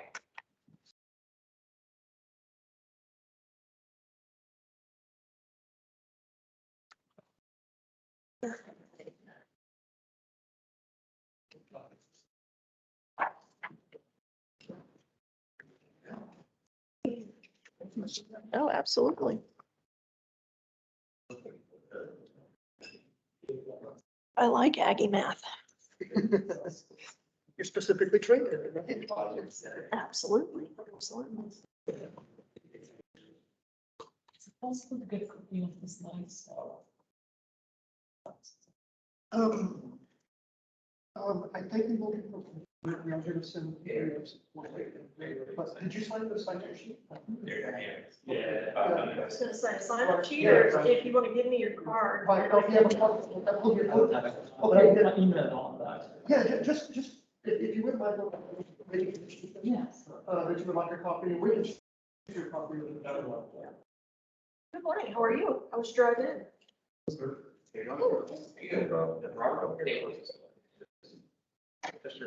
Yeah, as you stack this thing. Start testing. Yeah, we started an office here in Tomball, Texas. All Oh, right. okay. You guys were nice. So you're, you come? Yeah, well, we've been around for a while, but we're based out of Indiana, so the office in Alabama as well. We started doing a lot of work down here in Texas. There's a lot of work to be done down here. Yes. Especially with specs happening. It's a gold mine. It is, it is. Yeah, we have offices here in Austin, Johnny's based out of that. Okay, cool. We're based out of. Oh, great, thank you. Any questions? So we're all you guys located? We've got a smaller office here in Austin. Our headquarters is in Houston, and we've also got a big office up in Denver. We got some people in Baton Rouge, and then, because of the kindness of our management, when somebody has to move out of one of these areas, they can actually remote in. So we got individuals in Dallas, Fort Worth, over in the Las Vegas area, had a couple up in Washington State for a while. And things. I don't myself track where they all necessarily are, but Denver. But that's really good from the company standpoint, because if somebody's spouse gets transferred or they're in school and they get moved or something like that, it's a way of keeping them with the country, maintaining that knowledge within our company. And so, yeah, they will. Yeah. But our main offices are Houston, Austin, Denver, and Baton Rouge. So were you with TCQ? I was. Okay, that's true. All right. And that regulatory background really helps. It's a blessing and a curse. Yeah. But yeah, I mean, it gives me a slightly different viewpoint, I think, than a lot of other people. And I think I bring a different way of looking at things. Mhm. And so, but the other thing, what's nice about being a Spirit is I'm learning a whole new industry side. Consulting works so much differently than being on the regulatory side of it. And so, but from the consulting side, we're able to help explain to a regulatory agency what we're seeing and put it in terms, because every state agency, any regulatory agency basically has their own lingo, and they are trained to receive information a certain way, or they jump a certain way. Yeah. And sometimes it's kind of hitting that off. It's like, no, wait a minute, I know what you're thinking, that's not what we're talking about. And so I can't tell you how many times all of us have. Significant. Yeah, it's. You say, significant increase, that sort of thing, and all of a sudden the agency's going, okay. You don't need to go to this desk, you need to go to that desk. And then if you listen to my modeling talk, I can talk about the differences. Yeah. Significant. Trigger. Yeah. Or major, major, there's so many different kinds of major, so major for what? So, Wow. yeah, so if you're not careful in how you explain things, you may be thinking one thing, the person you're talking to may be receiving it entirely different. And it's kind of bridging that communication. So where's your new office? Well, I haven't put it there yet, that's working on it, scoping it out. Oh, But I've been doing a lot of work down here, Shannon Raw. They put the natural gas engines behind like HEVs, these natural gas Oh, okay. generators. Oh. I've heard of it.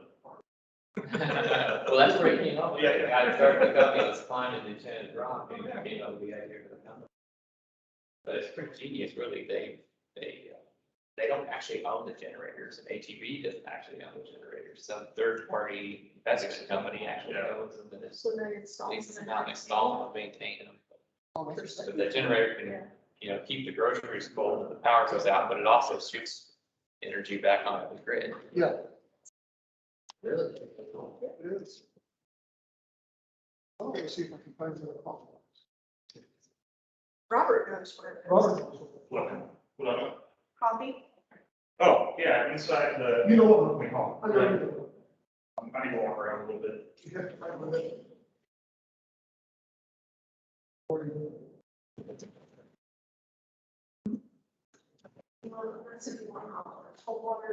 is. Over here.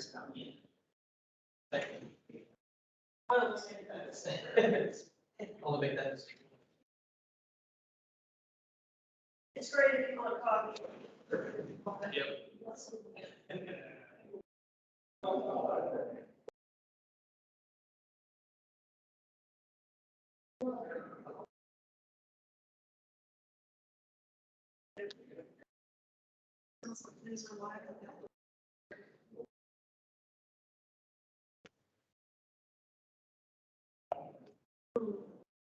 Really?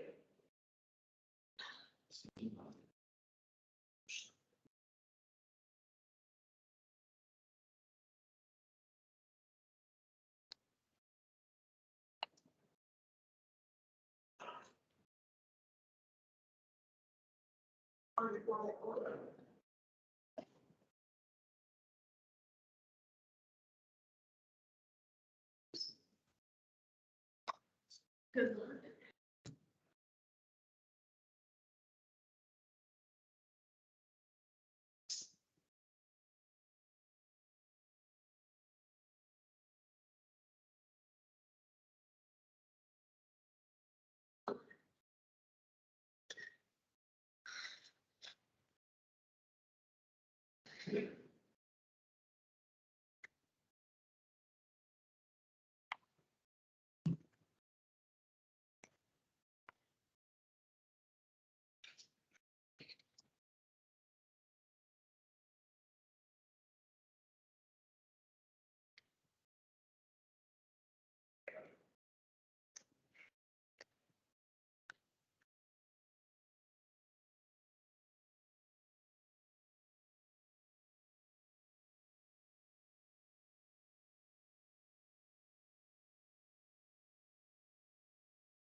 John. Good. Did you know Dave Kennebec? You find him at TCQ? Okay. Yeah. Probably different region. He's not a supervisor, so I was just curious. Oh, okay. Yeah, I work in this one, when I was with the agency. Okay. And so I interface with regions. But some regions more than Sure, yeah. And so, you know, I've heard of a lot of names, see them on the paperwork when I was there, go back and say that I basically know them, Right. think about it, and I wouldn't be fair. Yeah. But I talked to a lot of these individuals, and kind of other on the phone. Sure. Yeah. So we went to see. So you're Michele? Oh, okay. Yes, sir. Which does that? How long have you been there? Oh, right. Just a couple of years. Oh, yeah, yeah. no, Okay. that's- Yeah. I found it on- Yeah. Looks like he's done that now. No, I'm in the. Yeah, yeah. Yeah. What do you do? Right now, manager, some of our Texas facilities in the DFW area. I just, I manage, East Houston, the light load sensor, manage the. before that, it was, okay. Splitting, Really? myself as well. Oh, yeah, East Houston. AD compliance, that apply. Yeah. We all messed with We different. actually got. Like, because of the science. I do. Area. Basically, here, Yeah. it's our- Yeah. So there's a good couple for that. Because I'm, the book and all, So if you got any water. Sure. Okay. That's just also kind of a different He animal. is a very. A little bit, I mean, we tried that. Air permitting model. Yeah. Really? So obviously, the water. So not just only, if you have an impact bubble or something, you got, he can help control. But I- No, I got it. And try to get the model. What's that? Maybe. Oh, that's what you know. Yeah. And so a lot of Yeah, times people will run it. Our shop. Water can actually help you distill it. Never mind, yeah. Now, it doesn't mean you're always gonna pass, but you get a more. Because that, this needs to be. Yeah, it's come all this. Okay. Yeah, so yeah, he's great. Modifiers is affected. But Stuff like. yeah, we're We'll gonna. put it in so, any of the problems, and we're really. Are you doing this term or? Transportation. And a tank car was the main whole. Oh, okay.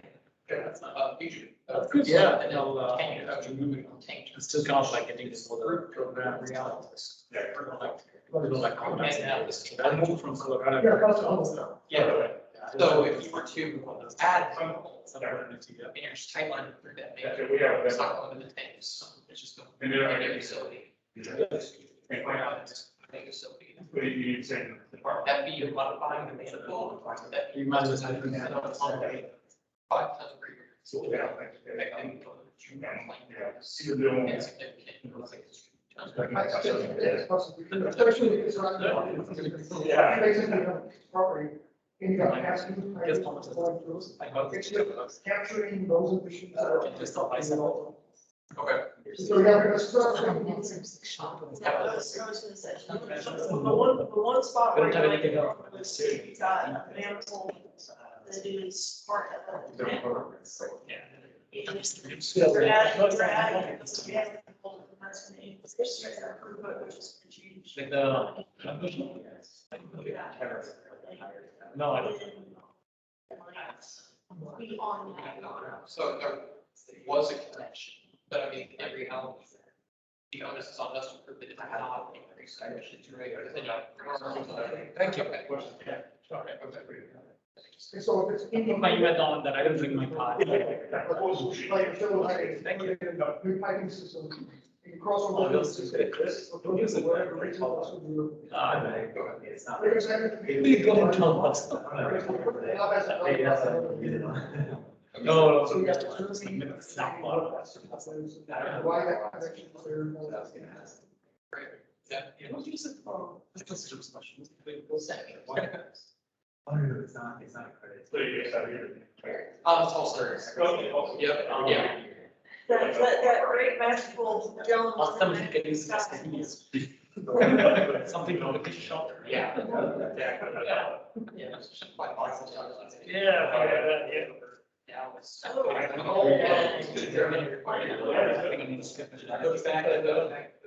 I'll probably do the taco project, it's not that hard, that's downstairs, yeah, thankfully, even last night, when I just did to go, yeah, it's a grocery store. You made it, that's good. I was Because we kind of set up air, one way. It was, yeah.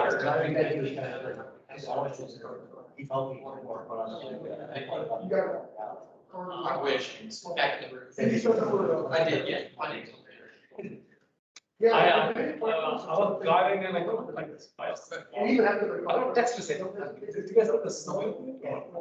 That's everything, okay. I was like, it's not like a wrong number, it's like. We guys have to next one. Okay. Yeah, it's happened. So, yeah, we're just. We actually got some. I don't know, this is the starting of things, I'm just, I think the. Let's get out of the That's That's Kevin doing it. Yeah, I know, really. Yeah. They got a couple people, I guess. I don't know, I change my mind. People change their minds.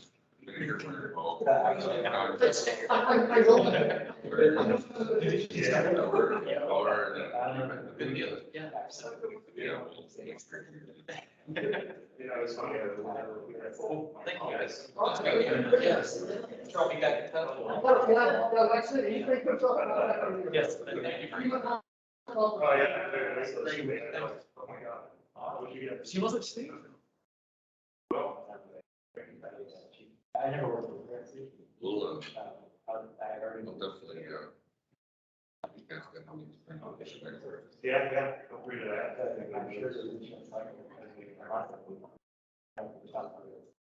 Yeah, you know, Actually, it was hard to see.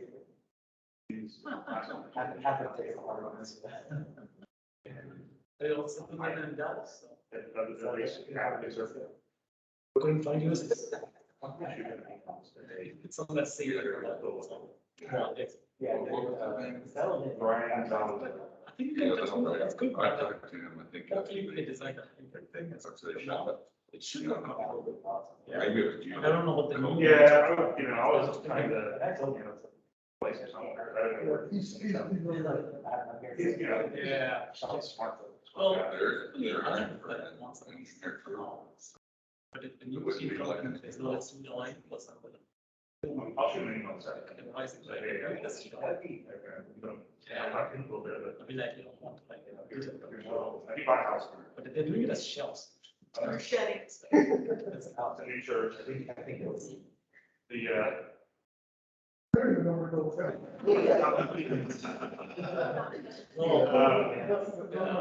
Once a month. so, yeah, I know he's.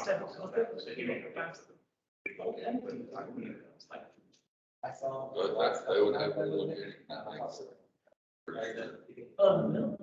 It's a lot down there. You just like- Yeah. Yeah. You just would stay. No. Are you? Yes, it's very hard. It's good. That's just like all the two. Yeah, I mean, I'm doing the Friday guys. I just I'm going to Texas. Like I can't do it. Right. I got a few people.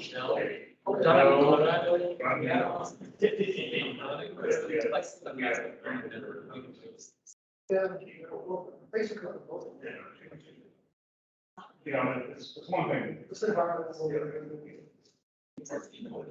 I'll send this to Texas when it's cool because I'm Texas. Texas politician. Don't do this to understand. Almost details of.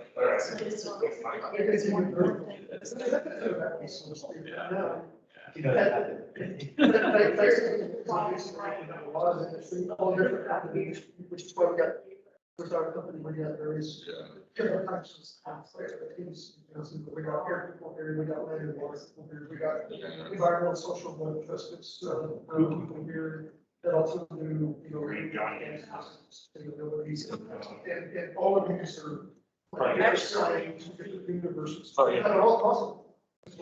You can just start talking about it. But we definitely. That's the job. So, yeah, this is the intermediate for us. So, already on the. That's something to sign up for. It's another. Our questions will go The questions never stop. I can tell you that right now. The question, as long as, the industries are changing, the regulations are changing, regulatory agencies are evolving, the questions never stop. And I mean, and when we're talking about major or meetings, that's really something that you could, what we try to track, because now that you got your president, you got new EPA ministers, division, they look at things a lot differently than the people before. And so a lot of things, and Michelle will touch on some of this, a lot of the things, the way it's done today, doesn't mean that's going to continue in perpetuity. I mean, there are potentially going to be some changes, and maybe even some significant changes to the way air programs and potentially even water programs operate. It all depends on what the powers that be, if you will, want to do. Yeah. But yeah, thank you guys. Yeah, this is good. I'm sorry, I don't No. have, but. Yeah, John, okay. Yeah, I was gonna say, I know we've had one request for, presentation slides. I believe 4C is gonna distribute them, but if you want them sooner than 4C's timeframe, or don't want to go to the hassle of, downloading something, since this is such a small group, on the sign-up sheet, if you want to put an asterisk by your name, we will email out copies of the slides for y'all. Yes, just let us know. We'll get that out. Yeah. Thank you. Just make sure that on the list, please, that it's highlighted so we know who wants copies. Okay. Right. I think I put down the also. Yeah. Okay. Yeah. All right. If y'all are ready, we'll probably start rolling again.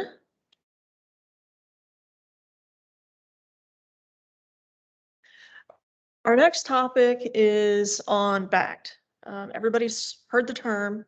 Everybody thinks they know what the term means. We're going to dive a little deeper on that. And there are actually two different approaches to BACT. There's the top-down approach, and there is three-tier BACT. Three-tier BACT is the standard version of evaluating best available control technology. Top-down is the EPA's approach, and it is an approach that is being adopted by more state regulatory agencies. So we'll kind of dive a little bit deeper into that and what it means for all of you. Best available control technology, or BACT. It's actually defined. There are a lot of words here. It's an air pollution control method for a new or modified facility that, through experience and research, has proven to be operational, obtainable, and capable of reducing or eliminating emissions from the facility, and is considered to be technically practical and economically reasonable for the facility. Those are very key points, particularly the economically reasonable. And this is an important distinction here at the bottom. The emissions reduction can be achieved by technology, such as the use of add-on control equipment, or by enforceable changes in your production processes systems, methods, or work practices. So when we're talking about BACT, we're not just talking about, you know, a flare or a vapor combustor or something like that. We are also talking about, you know, if you have a surface coating facility and you choose to change out these type of spray guns that you are using and operator training so that you are reducing emissions, that qualifies as BACT. More words. And an emissions limitation based on maximum degree of reduction for each regulated NSR pollutant, which would be emitted from any proposed major stationary source or major modification, which the reviewing authority on a case-by-case basis, taking into account energy, environmental, economic aspects and/or costs, determines is available for such source or modification through application of production processes, available methods, systems, techniques, including fuel cleaning or treatment, or innovative fuel combination techniques for control of such pollutant. So they're diving down a little bit deeper. So you can look at different fuels, different production processes, and you're starting to get into, when you're starting to talk about innovative technology, you're sliding into MAERT territory, which is one of Johnny's topics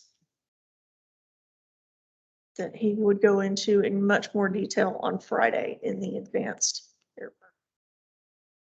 We're going to focus on BACT today. BACT advances as technology advances, or as your advances in process improve over time. So you may see in some of the regulatory requirements, you'll see BACT and you'll see 10-year BACT. So what they're referring to is BACT refers to what's available today and what is considered economically reasonable, industry best practices, those sorts of things. 10-year BACT is less restrictive and allows you to go back in time a little bit, and your control technology or work practices can be what was considered best available control technology at the time 10 years ago. Where that comes in is, say you are dealing with a refinery that is 50, 60 years old, has worked great, but it's showing its age, and you are starting to make modifications to the equipment to improve its efficiency. So, which is more economically reasonable? Are you looking at completely changing out equipment? Are you looking at modifying equipment and including some control technology or equipment that meets current BACT? Or is the agency going to let you slide and use 10-year BACT? It might be the most economical if you're allowed to use 10-year BACT. The TCEQ, the EPA, basically any of the regulatory agencies are extremely interested in any new technical developments which lead to lower emissions or development of new emissions reduction options. They're always on the lookout for it. And it can encompass anything from fuels that you're using, add-on control equipment, again, work practice equipment, those sorts of things. The state of Texas uses a 3-tiered approach to evaluate BACT.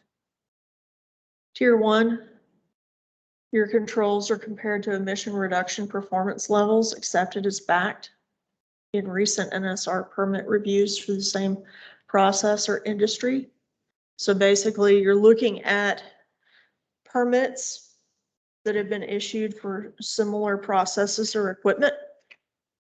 The EPA has a BACT clearinghouse, which is a repository of essentially all of the industry by type and by process.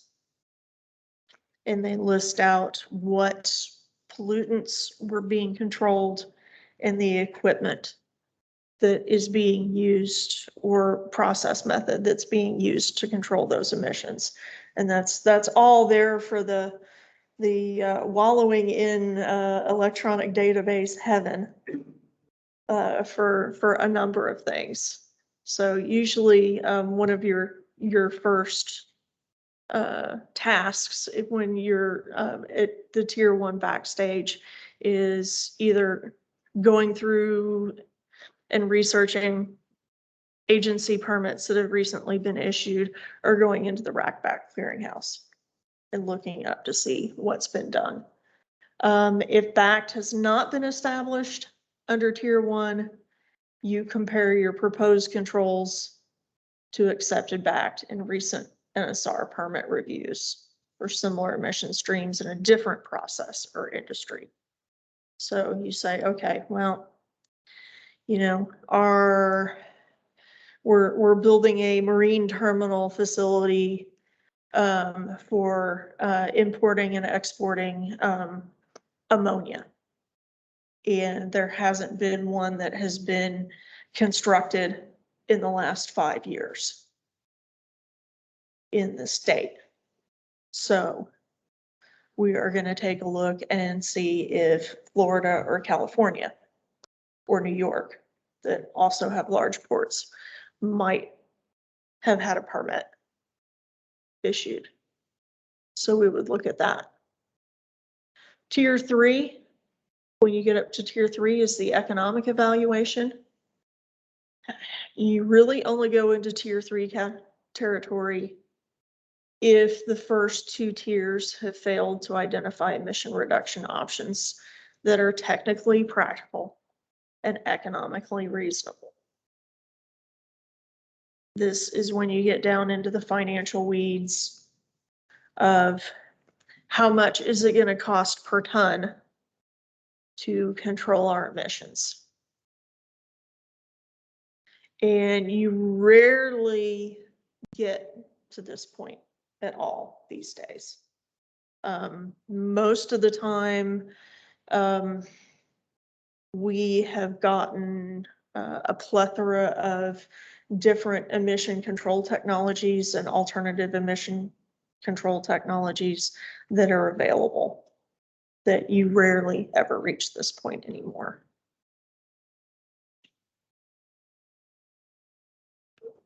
EPA uses a top-down approach instead of this 3-tier approach, somewhat similar.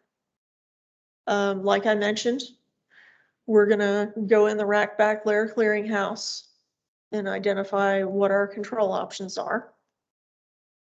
You eliminate your technically infeasible options, usually fairly easy to do. You rank your remaining control options, you know, what's technically feasible, kind of take a look at the economics there a little bit. You eliminate your control options based on that, and you select your BACT.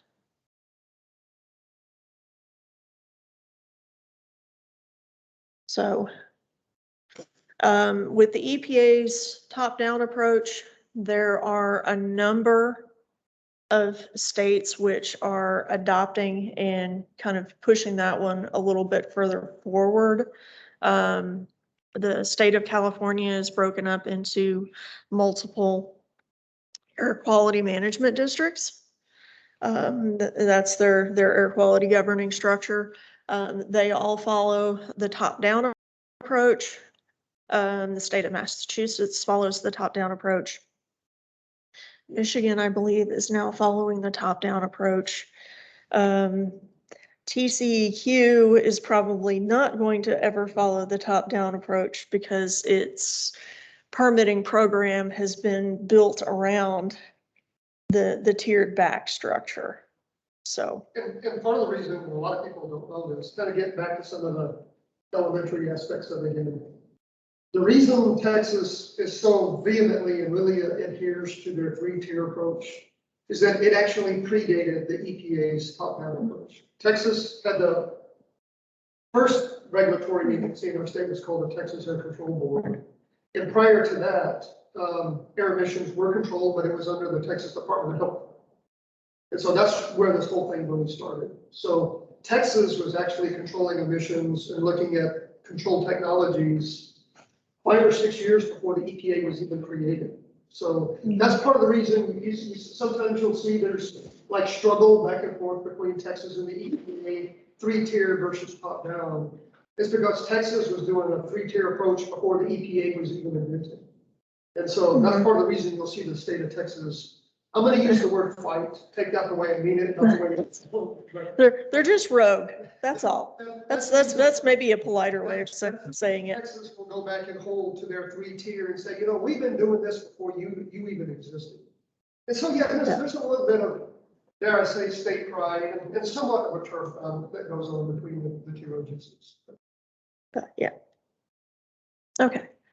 All right. And as such, EPA has agreed to accept TCEQ's 3-tier approach as being equivalent to the top-down approach, as long as you are considering recently issued approved permits within Texas, recently issued and approved permits in other states, and control technologies contained within the EPA's rack-back layer clearinghouse.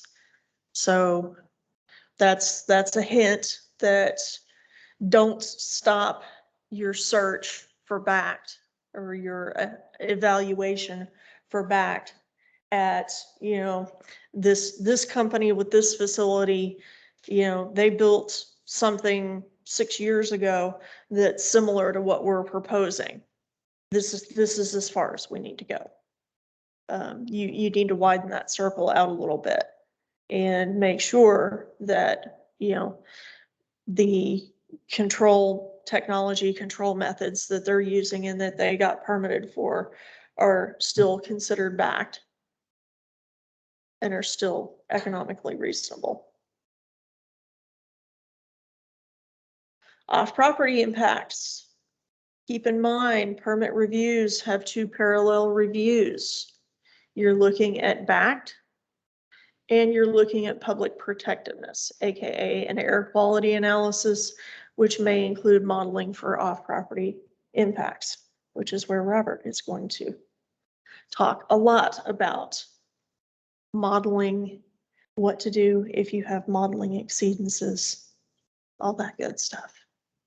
Your control technologies can be influenced by off-property impacts.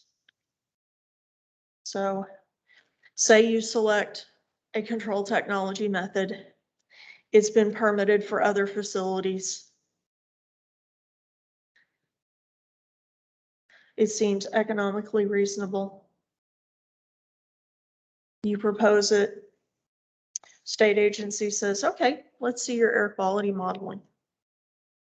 Let's see how well this is actually going to control your emissions. And if your air quality analysis does not pass health effects review, they might say, this is not good enough for BACT.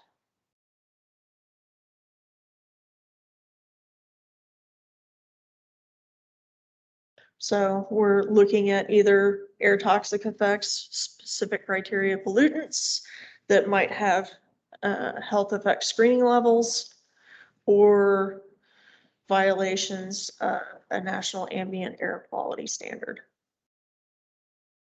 So that would force us to reduce emissions through operational design changes, until an approvable off-property impact is obtained. So say you wanted to permit your facility to run 24/7, 365. However, you have a nice continuous wind coming off of the coast, blowing from the southeast, going right towards that subdivision that's about half a mile to your northwest. So they say, well, you know, the emissions just aren't quite acceptable, so we're going to have to ratchet you back to 16 hours a day, 6 days a week to get your off-property impacts down to an acceptable level. Your increase in the level of controls applied are such that an improvable off-property impact is obtained. So you might be looking at better than BACT in some case-by-case instances. They are hesitant to call it MACT, but you're really kind of wandering into MACT territory, as you will. Okay, regulatory direction, future considerations. As I mentioned earlier, you know, Texas has their line drawn in the sand. They're sticking with 3-tier BACT no matter what. But as I mentioned before, there is that migration towards the top-down approach. As information transfer gets better, it's easier to go look in the rack back layer clearinghouse to see what is out there. It's usually easier than actually going through and researching permits issued by state regulatory agencies these days. So we are migrating towards that top-down approach. Everybody's talking about GHGs. Doesn't matter what industry you're in, they're talking about GHGs. So agencies are steering away from control technologies that emit GHGs. They consider that essentially if you're trying to control VOC using a flare or other combustion device that's going to emit NOx, is going to emit CO, is probably going to emit some SO2. They don't want you transferring pollutant impacts from one pollutant to another. So they are doing their best to try and steer you away from those types of technologies and into the more innovative technologies. So the BACT that was approved today, was approved last year, may not be what's approvable soon. So definitely keep that one in mind. So with that, I will turn it over to Johnny, who will talk about the lowest achievable emission rates. Anybody have any questions about BACT tier 3 or top down? Yes, sir. You define economic feasibility, so is there a threshold?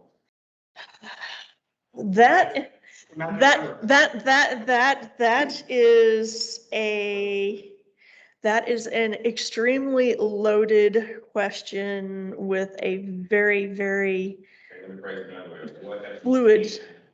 as accepted by agencies a lower threshold for economic feasibility? It all depends on the industry and the technology. It's a very, very negotiable type of threshold. There's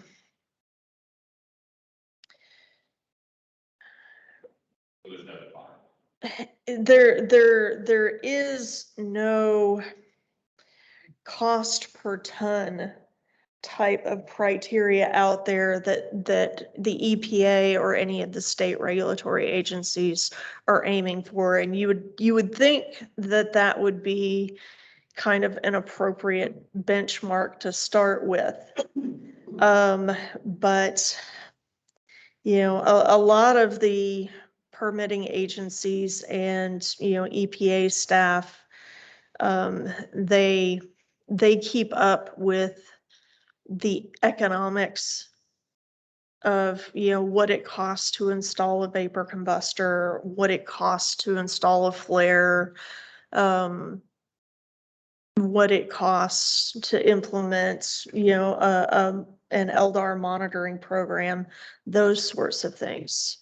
So they keep that in the back of their mind when they are reviewing the permit applications. I can So- tell you that most state agencies, most regulatory agencies, state and EPA, they have an internal number that they use. They have an idea of what they think is economically reasonable, but they very rarely have ever broadcast. And the reasoning behind that is, and I've actually seen this happen, unfortunately, where say you have a certain technology and a regulatory agency comes out and says, okay, we think BACT is reasonable up to $15,000 per ton. And then somebody will come in with 4,000, you know, with instead of 15,000, they'll come in with 14,800, 14,900 and say, nope, I'm going to cost out of this. It's, or it goes the other way and they say $15,000 a ton. And then they'll come in and say, well, yeah, but I'm 15,100 or 15,200. I'm not economically reasonable because you said it's only reasonable. And then people started playing games. Isn't it verifiable though, like for public knowledge, you go to permit applications and find what EPA has accepted as economically feasible? You can look at that, presuming that level of detail is in the public file. A lot of companies keep that level, that information confidential because they don't want their competitors directly knowing what they're paying out and what they're doing. Yeah, I was gonna say that's usually confidential, and or the other game that folks will play is if there's a cost table that's associated with the permit application, they will use swagged rounded numbers. And usually they'll find a middle ground between what's going to get them maxed out for permitting by emissions levels, permitting fees, and what level of information they want to put on that cost table. And do the max impacts supersede any economic or technical feasibility? Yes. Absolutely. Yeah. You can't submit and exceed to the max and get it. Yeah, that's, these regulatory agencies, their primary mission to exist, although it gets lost in the fog and confusion all the time, the main reason you have them is to protect public health and safety. That's why they're there. And so protecting the public is always going to trump. If you have a multi-tier approach, and like Michele was talking about earlier, you got BACT control technologies and public protectiveness that run parallel to each other at the same time. But it is never okay, and you're never going to be able to convince a neighborhood that it's not economically reasonable to protect them. That is a loser from the start. The main reason these agencies and these processes exist is to protect the environment and protect people. And so every time, if you have an impact scenario or an impact issue, it will always trump control technology issue on the side of protecting the public and protecting the individual. mhm. Yeah, I was gonna say, if you ever want to read up on an interesting case on, BACT versus MACT and environmental justice, read up on the East Austin tank farm issue from the late 80s. It's a very, very interesting read where essentially there were several petroleum companies that had product distribution terminals in East Austin, and due to land prices and growth in industry and that sort of thing, neighborhoods boomed in that area, and as some of the petroleum terminals were going under expansion to meet demand, it became quite the dance, if you will, to try and find that line between BACT, MACT, public health protection, and who is here first. So it's a very, very interesting read. I'd say that the TNRCC did very well trying to get out of it, but it definitely had some developmental impacts to the east side of Austin To here. make a long story short, many of those terminals are no longer there. They ran into significant public concern and opposition to some of their operations. Yep. So it wasn't an overnight thing, it was a slow roll, it was a long process. Yeah, I was gonna say it was about a 15-year process, but But eventually it got to the point where the terminals could no longer prove they were protecting their. Yeah, that's a whole different level of discussion and negotiation, should you be unfortunate enough to find yourself in. So Yeah. who was your first argument is really not much weight at all? From It- the public protectiveness. from the public protectiveness, no. I mean, these terminals, some of these terminals had been there since the 30s and 40s. I think when the first ones were built, they were actually out in the country. They were, In the city grew up around. yes.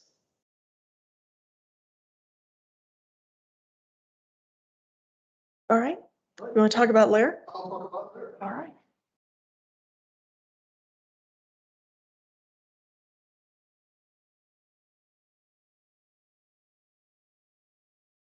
Thank you very, very much. So now we were talking about BACT. I get the privilege of talking to you about lowest achievable emission rate. And just saying these letters runs chills up people's spines sometimes. And when we get into it, you're going to find out why. LAER is basically, I'm sorry? As if netting wasn't bad enough, yeah. This is what happens if you trigger non-attainment review, which is the reason so many companies, if they're in a non-attainment area, will do almost anything they can to avoid it. There's two things that really apply for non-attainment review, LAER and offsets. And those are mandatory, because the way to think about non-attainment review is the best way I can explain it over the years. It's almost a pay-to-play type system. And the reasoning is if you're in a non-attainment area, by definition and by monitoring, you are exceeding the NAAQS for whatever it happens to be. And in Texas, most of our non-attainment areas are ozone. We do have some SO2 and we do have some PM10, but they're a lot more restrictive and smaller in size. The ozone non-attainment areas, probably not coincidentally, lay right on top of our major industrial complexes in our state. And I would probably surmise that in most other states, you got the same kind of thing for your ozone non-attainment areas. And so, yeah, so this is what applies should you trigger non-attainment review. And it's pay to play because you got to remember a company is wanting to move into or expand in an area that already is not in compliance with the NAAQS. And so if it was not for a non-attainment program and not for a LAER program, once the area goes into non-attainment, the worst case scenario is all progress stops. You can't bring or build anything else in that area because you're already in violation of the NAAQS. And if you want to break it down, you're already in an area that quote unquote has either unhealthy air or marginally unhealthy air. I'm not going to get into the toxicological side of it, but yeah, it's not a good thing if you're not achieving the NAAQS, which is designed to protect the average person, the average population, right? So that's where LAER comes in. So if you trigger non-attainment review, the expectation is you are going to put the best control technology that exists. And so it's for new major sources and major modifications of existing major sources in these non-attainment areas. If you're not a major modification or not a new major source, then it defaults back to your state environmental program. In Texas, it's the TCEQ, or Oklahoma, Department of Air Quality, whatever jurisdiction you're in, and they will have their own minor NSR requirements to help either maintain that NAAQS, or if you're exceeding the NAAQS, they will definitely take a closer look at the pollutant that is not attaining, and as far as how they look at their control technologies. But for the EPA at the national level, it's LAER. So it's usually the most stringent emission limitation contained in any SIP. That's where it starts off with. So you look at any state implementation plan, and the most stringent level that is contained in those plan automatically becomes LAER. And that's going to be true unless a more stringent emission limitation is met someplace else, or a company can demonstrate that that limitation is unachievable. And that's a very fine line there, and we'll get into that in just a minute here. Also, LAER can't be any less stringent than any applicable NSPS or NESHAP. So NSPS is the federal control rule. It's 40 CFR 60. There's actually two different NESHAP rules. That's your National Emission Standards for Hazardous Air Pollutants. You got 40 CFR Part 61, which is the original NESHAP, if you will. And then you got 40 CFR Part 63, which is also a NESHAP, but it's universally called the MAC standards. That's what those are. So LAER cannot be less stringent than a state SIP, and it cannot be less stringent than any NSPS or NESHAP. You say it's state, so that's state, it's not compared to every state. It's compared to the state where they're being constructed, but you're going to find out later that there is a requirement that you look at your industry type, regardless of the state. So it's a national search. Yeah, like that said. Right, it's a national search. Back in my former life, we actually ran into a scenario in a SO2 non-attainment area where LAER had been established by an operation in the Caribbean, in one of the American Virgin Islands. So they're a territory, and so they count, but they had somebody that put a really, really serious scrubber on their SO2. And so it actually set the LAER floor. And so, yeah, so you start out in your state, but you're going to find out that it's going to rapidly expand much more aggressively than any BACT review would because of what's going on. Again, they're trying to build an area that's already not meeting the standard, which is designed to protect the public. And so LAER takes technical feasibility into account. If it doesn't work, you're not going to apply it, right? So that's kind of a well done moment, but yeah, that's the way that applies. But LAER does not allow for economic reasonableness. It doesn't matter how much it costs. If it's applied in practice, it sets the floor. And again, it's because you're coming into an area that already does not meet the health standards set by the NACs. And so that you can't buy your way out of protecting people is basically where that comes from. And so LAER is generally an emission rate specific control technology. So the EPA specifically looks at tons a year. That's how they administer this. It includes fugitive emissions. So that's going to be emissions from piping components, valves, flanges, things like that. And that's important because some state programs look at fugitive emissions more stringently than others. There's a few state programs out there that don't even consider fugitive emissions. But if you're in an ozone non-attainment area and you trigger non-attainment review, there is definitely going to be a fugitive emission requirement, regardless of what the state minor NSR program is. The federal major NSR program is going to trump that. And it could potentially include other things like changing raw materials processed or doing some other kind of process modification to limit emissions. And then you have add-on controls. I can tell you from experience, most of the time you're probably looking at an add-on control, but there are actually limited situations where a process change was done. I remember one in Texas, it's been many, many years ago, but a company was using benzene, not only a high emitter, but it also had an air toxic issue. And they wound up finding another solvent that didn't contribute quite as much to the ozone formation in atmospheric chemistry. And so they actually changed from one solvent to another as a part of their LAER process. It's not common, but it's not negated either. It is something that's open to discussion by most state agencies. Unlike BACT that Michelle was talking about earlier, that has an economic component, LAER does not. However, LAER is not considered to be achievable if the cost of it would be so great that you would never build a facility to begin with. That's also somewhat counterintuitive, right? So if it keeps you from building your facility, then that is not LAER potentially for your source. And that's where a discussion with your regulatory agency is going to come in. Well, here's where it gets interesting. Because what the EPA says, that if another operation in the same industry or comparable industry, and this is the tier 1, tier 2 that Michelle was talking about earlier, any place in the country uses that control technology, that constitute evidence that the cost of that control to the industry is not prohibitive. Because let's say I'm selling a technology that's $10 million, I would just give it to somebody for free and say, hey, let's do this. Every other facility in the country has to.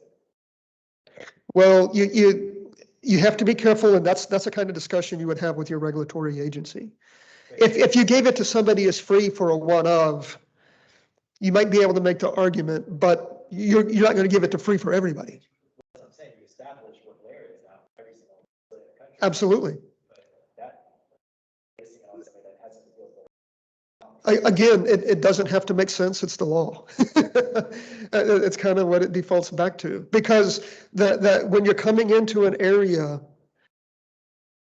there is no economics. It's going to basically build. Now, a company can go back and try to say, hey, you know, mine was a proof of concept by the vendor providing it. I'm not paying for it, but I can tell you what they're going to go is they're going to go back and say, okay, how much is your vendor paying to put that in? You may not be paying anything as an operating company, but the people that invented the technology, it cost them something. And in the industry, how do you know your stuff and not subject yourself to other companies stuff like that? Maybe to free that one time. right. Yeah. Think of like environmental group that wants to do something like there's like games that could be played with that. There could be. I can tell you that across all spectrums of air pollution control, there is, you know, none of this is 100% locked tight. There's always a little bit of gamesmanship. I think that's potential in these things. Now, state and regulatory agencies try to ferret that out as best as they can, but I can't tell you that somebody's not going to gameplay some of these things. In reality, because there's so much capital investment with firms that are developing control technologies, what usually ends up happening is they'll set up little pilot demonstration plants to make sure, you know, because if you go and take your technology to, you know, Dow or ExxonMobil or Magellan and say, you know, we guarantee that, you know, we're going to reduce your emissions by 99.99 or 99.999%. And the first thing that they're going to do is say, okay, you know, we've got these stringent regulatory and health-based limits we've got to meet. We need a vendor guarantee, which contractually gives them the firepower of, if your control technology does not meet that vendor guarantee, then they're going to come back and take you for everything that you spent for your control technology. Yeah.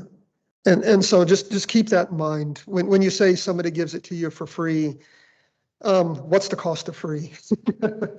Yeah, there's always an expense. And so either you're, as an operating company, are paying for it, or the vendor that's producing is paying for it. But there is a $1 per ton value to be had there someplace. I was looking at the perspective of we can give it for free, and now every other company has to start saying, oh, ours is the best. I was thinking about that. Right. No, I understand where you're coming from, but I think the way a regulatory agency would look at it is you're getting it for free, but it costs the vendor so many dollars to prepare it. And so I think that's where they would gravitate to. Very consistent to see what's out there, like, so like other operation in the same industry, you know that what is out there in the market. Right, and I'll get to that in a few minutes. The question is how do you know what is out there? How do you know what's in the market? And we'll get to that in just a short while here. And it's because of this. Next slide, very, very fortuitous question. In the LAR evaluation, in any state regulatory agency and EPA regional offices is going to follow this. They're going to look at recently approved permits in the state you want to build in. They're going to look at recently approved permits in any other state. So it's a national-wide search. They're going to look at control technologies contained in the EPA's RBLC, that's short for Rack Back Layer Clearinghouse, which is what Michele was talking about earlier. And that's a place a lot of people go. And so what most regulatory agencies will do, if an operating company does not, is they will look through their own files and they will talk to their counterparts in other states. However, the expectation of doing that rests on the company that's wanting to do the change. So it rests on the company that's going to own and authorize the equipment. And by extension, it'll come to people like us, to the consulting agencies, to help them find that and ferret through that and do these state searches.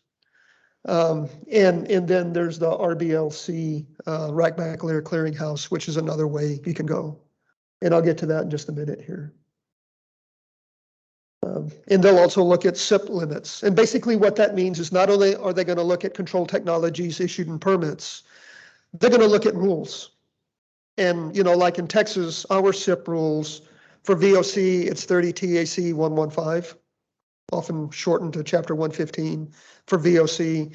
And then for NOx, it's a 117. One of the first things the state will do is, and a company will do, is go back and look at the state requirements and say, am I at least meeting this? And then they will start looking at case-by-case NSR permits.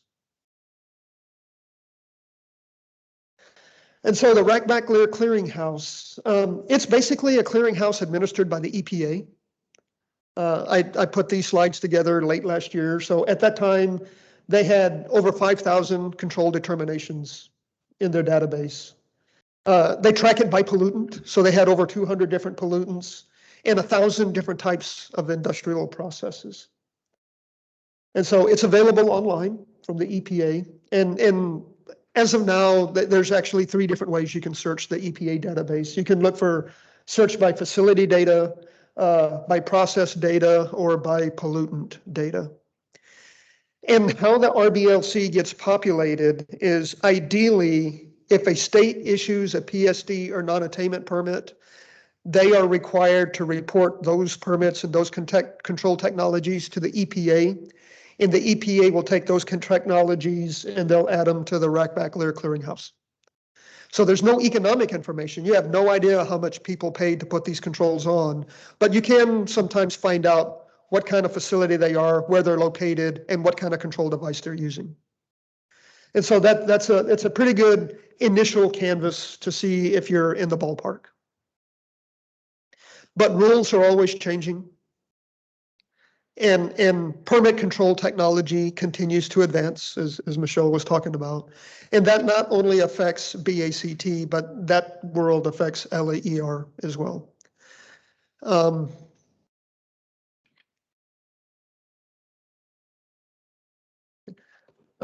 of the other things I can tell you is that also drives LAER is keep in mind that if you do trigger non-attainment review, it's a 2-step parallel process. You have to apply LAER and you have to buy offsets. And I'll talk more about that in the advanced class on Friday.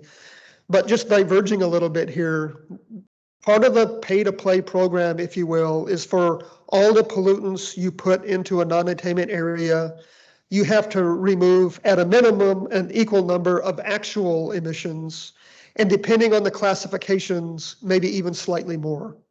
For example, a serious ozone non-attainment area has an ozone offset ratio of 1.2 to 1. So every ton per year that you put into the area, you have to remove 1.2 tons of actual emissions from that area.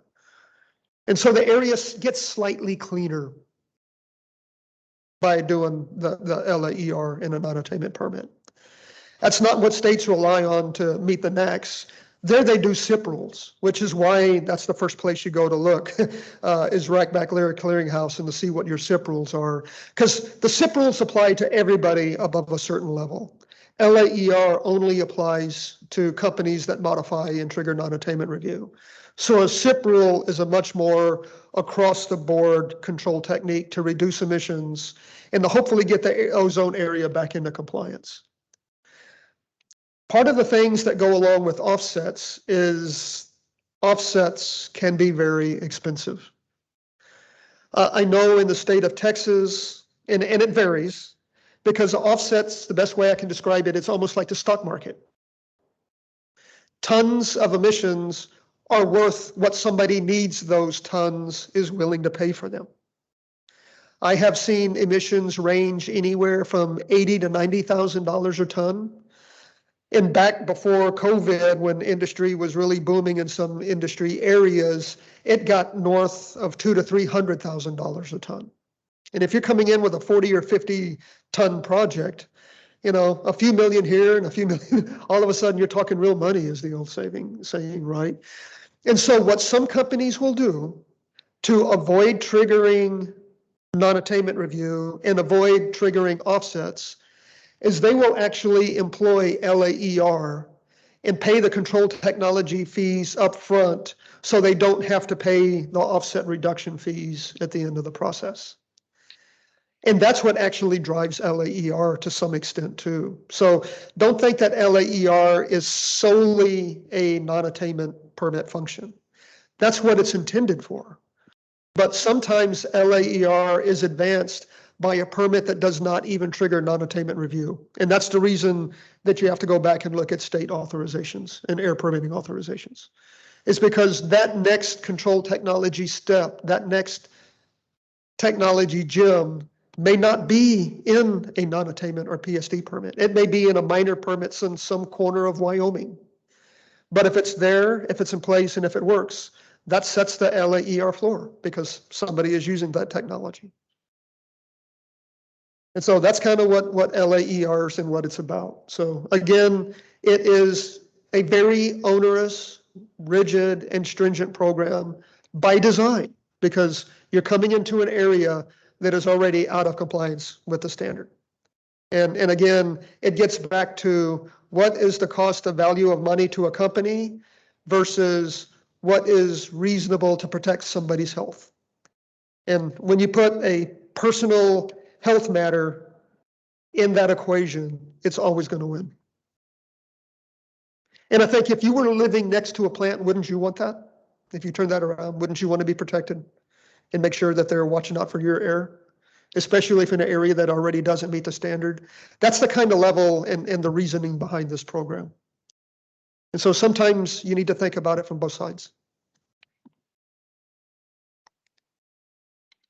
And so now that we've gone through a lot of the control technologies, a lot of the permit applications and applicability steps, PSD, non-attainment, BACT, LAER, the other component of the control technologies is protecting the public. And that's when you get into air dispersion modeling and your air quality protectiveness reviews. And that's where my colleague Robert is going to come up and give you some really good information about that and some helpful hits.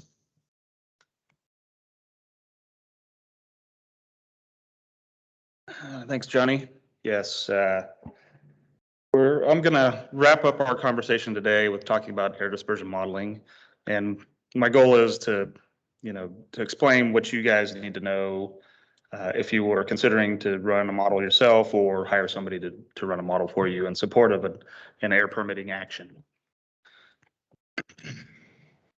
So the first thing to understand is that the requirement to model for air permitting action will vary by the state that you're in.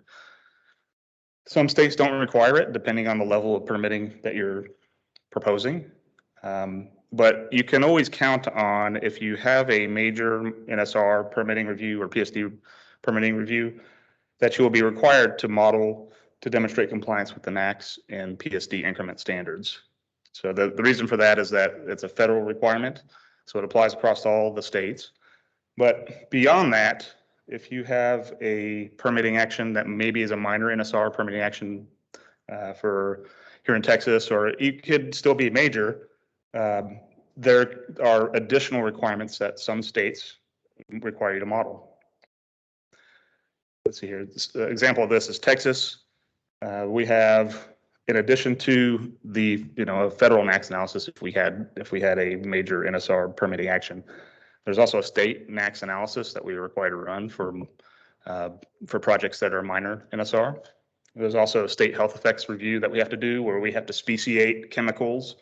Certain volatile organic compounds have to be speciated, like benzene, and we have to compare those impacts to toxicology standards that the state has issued.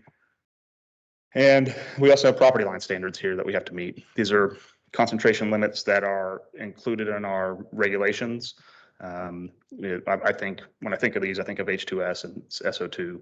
Those are the main ones that we're really confronted with. I think sulfuric acid is one as well. So, I'm talking about Texas, but other states have their own requirements as well. I know New Mexico has a New Mexico ambient air quality standard for certain chemicals as well. So my recommendation is if you have a project in a state that you're unfamiliar with, is to review their modeling guidelines. Because I could come up here and talk forever about each state and do a huge research project on each state on what they require, but you guys would fall asleep. So research their modeling guidelines if it's a state that you're not familiar with, and as Michele mentioned earlier, also call up their modeling section and get an idea of, hey, we're doing this type of project. It's minor NSR. It's going to require this permit. What kind of modeling requirements will you guys impose on us? So once you've done that process, now you have to consider, okay, what data do we need to actually run the model? So from here on out, I'm talking about modeling using AirMod. AirMod is the typical model that's used to demonstrate compliance with National Ambient Air Quality Standards. It's a near field model for, when I say near field, it's within 50 kilometers of your site.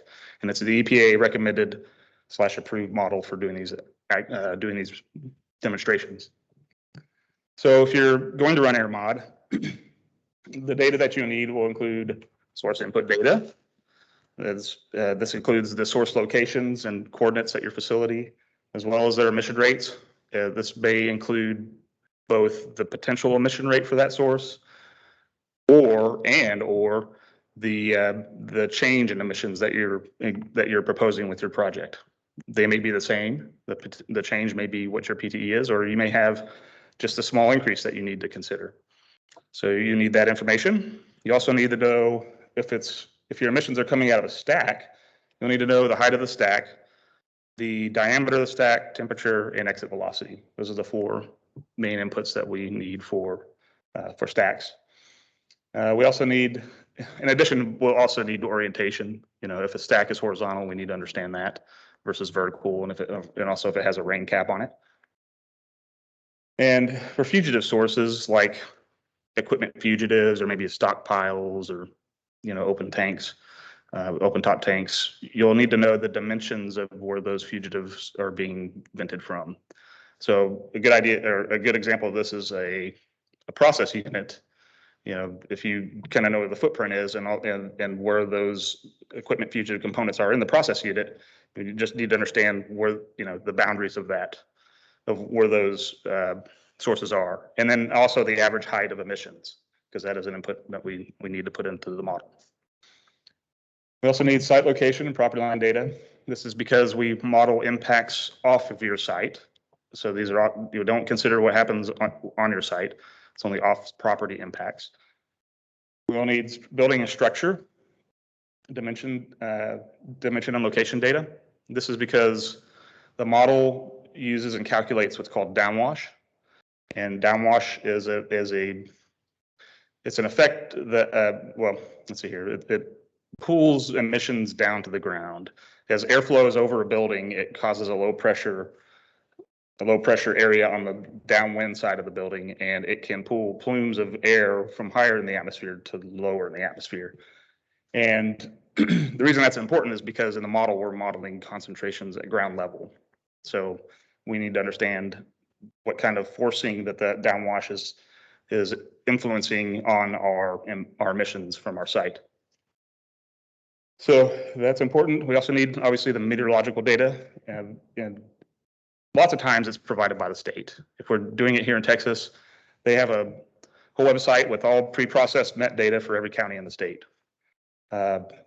If you're dealing in another state, they may have the same information, but sometimes they might not, and then you'll have to actually pull National Weather Service data from a nearby station for your facility, or if you have on-site data, that's an option. You could use that as well. You just have to pre-process it using a preprocessor called Emit, so AirMod can use that data in its model run. And last but not least, we also need elevation data. And it's pretty straightforward. The elevation data can be pulled from that website I've referenced here. So for the rest of my presentation, I'm going to focus on what is needed for NAAQS analysis. We're going to consider a NAAQS analysis for a facility, and I'm focusing on that because these analyses are more or less interchangeable between states. If I showed you how to do a state health effects analysis here in Texas, it may not be helpful for you in New Jersey or wherever you might be. So NAAQS is pretty consistent. There may be certain tweaks that you have to do for certain states, but the ideas are pretty much the same. So the first phase of modeling for NAAQS analysis involves comparing project increases or impacts from project increases to what's called the SIL, or the significant impacts level. So as I have here, the SIL is defined as a reference air concentration that's used to determine if a new or modified source can cause or contribute to a violation of a modeled standard, which in this case would be the NAAQS. There's two types of SILs. There's a class 1 SIL, and I'm going to say I lied to you a little bit earlier. The class 1 SIL is only really used for PSD increment, class 1 PSD increment reviews. So it's not used for NAAQS analysis, but I put it here because there are class 1 SILs. And the class 1 SIL is used for class 1 areas, which are areas that are afforded additional protection by the Clean Air Act. These include areas like, let's see here, national parks, lands, U.S. Forest Service lands, Fish and Wildlife Service lands. So if your site is close to, and the general rule of thumb is within 100 kilometers of a class 1 area, you need to consider that in your PSD modeling. But for running an NAAQS analysis, we're not really concerned about the class 1 SILs. And then the class 2 SILs apply everywhere else. There are class 3, I believe class 3 SILs. There's a class 3 NAAQS, or rather increment, but that is nowhere in the U.S. has class 3. It was put in the rule to allow for more pollution, but the EPA hasn't surprised. The EPA hasn't approved areas where there's more pollution, where that can sustain more pollution. So class 2 is the way to go for most of the U.S. So again, the primary use of the SIL is a screening threshold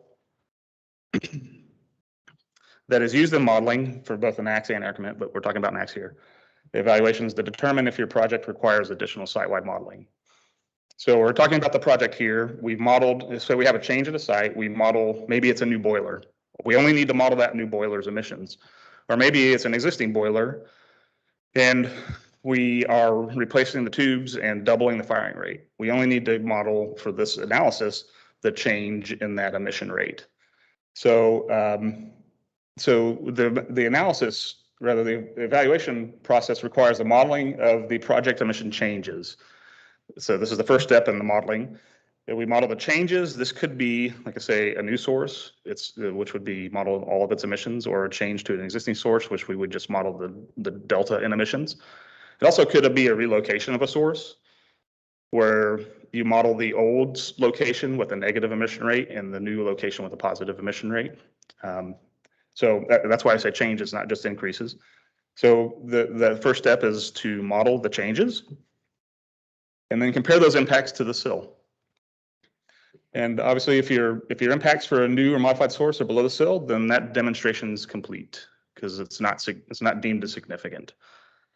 But if your model concentrations exceed the sill, then the project is defined as significant with respect to modeling. I know there's different significance terms that are thrown around for air permitting, and this is a separate one.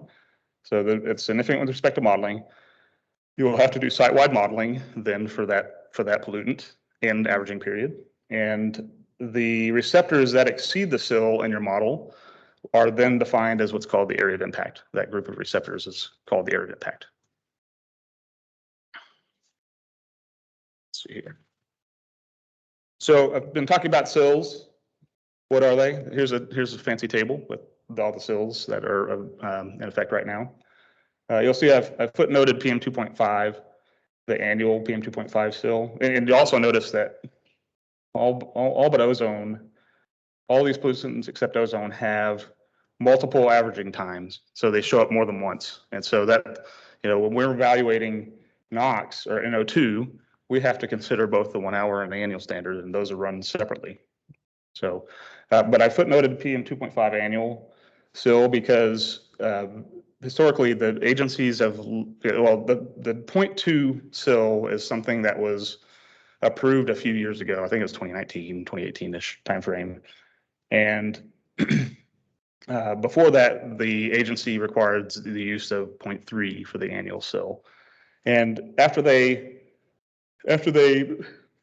lowered it to 0.2, they said you could still use 0.3 if you can justify that function on the bottom there is correct. Basically, if you have a background concentration and you add your sill to that for your area, the background concentration for your area, you add the sill. If that sum is less than the NACS, then you can justify using 0.3 as your annual sill. And then I've also asterisked ozone here because ozone, all the pollutants up here would require traditional dispersion modeling using AirMod, except for ozone. It's a different animal. I'll talk about it here in a little bit, but I put it up here because it does have a sill.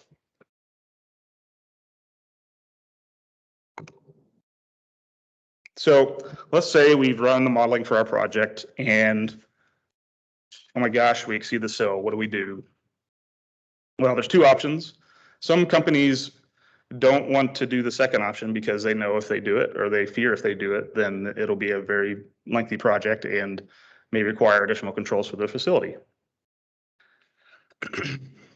So the first option is to look back at your project, your modeling for the project itself, and make refinements to that modeling to lower its impacts to get it below the sill. I recommend this if you're, if your project is slightly above the sill, and you can look at the model and see if there's a problem source and focus attention on that source to see if you can lower its emissions. Maybe you made a conservative assumption in the emission calculations that can be relaxed. You can also look at source, like stack heights. If you can you raise a stack if it's a source that's not built yet? I'll go into a whole bunch of other potential fixes at the end of my presentation, but these are the things I think about. Is there any changes that we can make to the model to get our results less than the sill?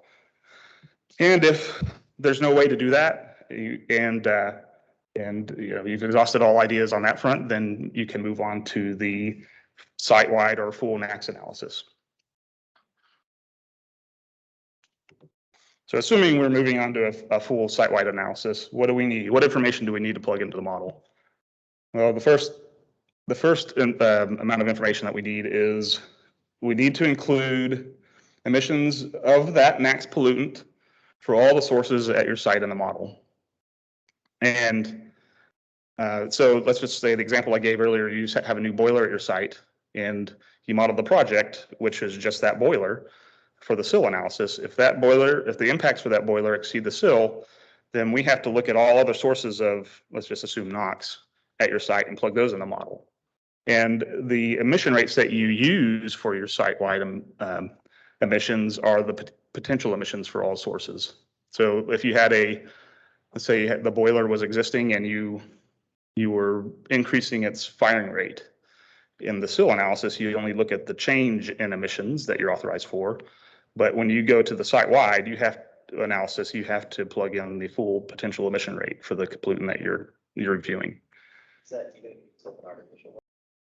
If you have a federally enforceable artificial limit on it, then that is what you model, right? Yes, it's whatever shows up in your permit limit. In addition to that, we include off-site sources, and in general, it's 50 kilometers off-site, and I'll get into some details about that here in a little bit. And then we also need to obtain information from a representative background monitor.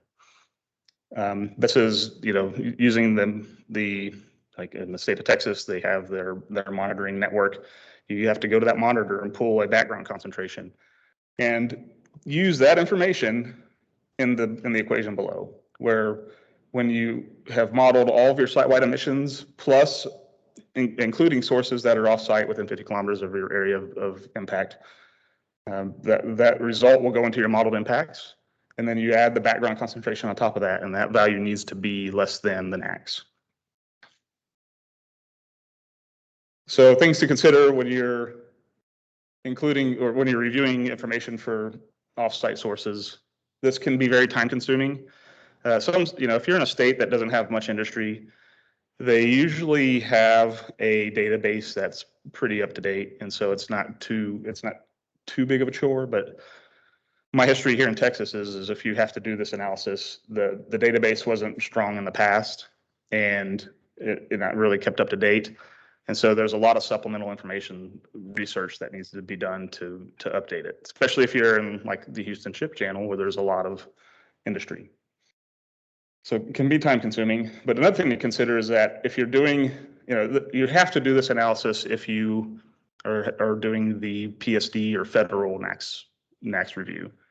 But some states, there's a state NAAQS review, there may be some variations of this. And in Texas, we can actually not include offsite sources if we use a background concentration or background monitor that is deemed as conservative. And there's no specific guidance on that, on a threshold that you have to meet to be conservative. But what you have to do is it's a qualitative argument to say, okay, emissions around this monitor within 10 kilometers of this monitor are higher or much higher than emissions within 10 kilometers of our site. And then you also have to take into account, kind of the land use around it. Maybe the monitor is more in an industrial area and your site's more rural.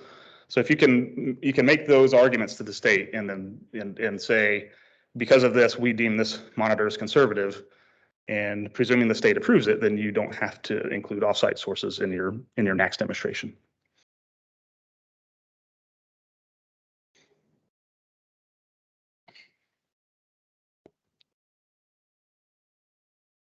Okay, yes, and getting the representative background concentration from an air monitor, this can include a on-site monitor. So if you were at a site that had a PSD project and we didn't get into this in too much detail, but some facilities, if they exceed what's called the significant monitoring concentration, are required to monitor for a year prior to their project. So if you trip that threshold as part of your PSD project, you will have data on site. So you can use that data for your background concentration. You can also use a nearby ambient monitor. You can use another ambient monitor in an area that is similar to your site. You just have to make that justification to the agency that you're submitting this argument to.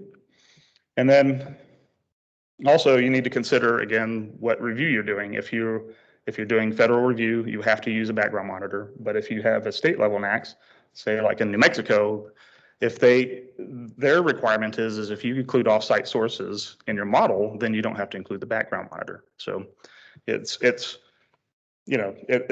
varies by state. These are little tweaks to the model that we need to pay attention to when you're modeling in different states. But in this case, you wouldn't need to include a background concentration when you're demonstrating compliance with the NAAQS.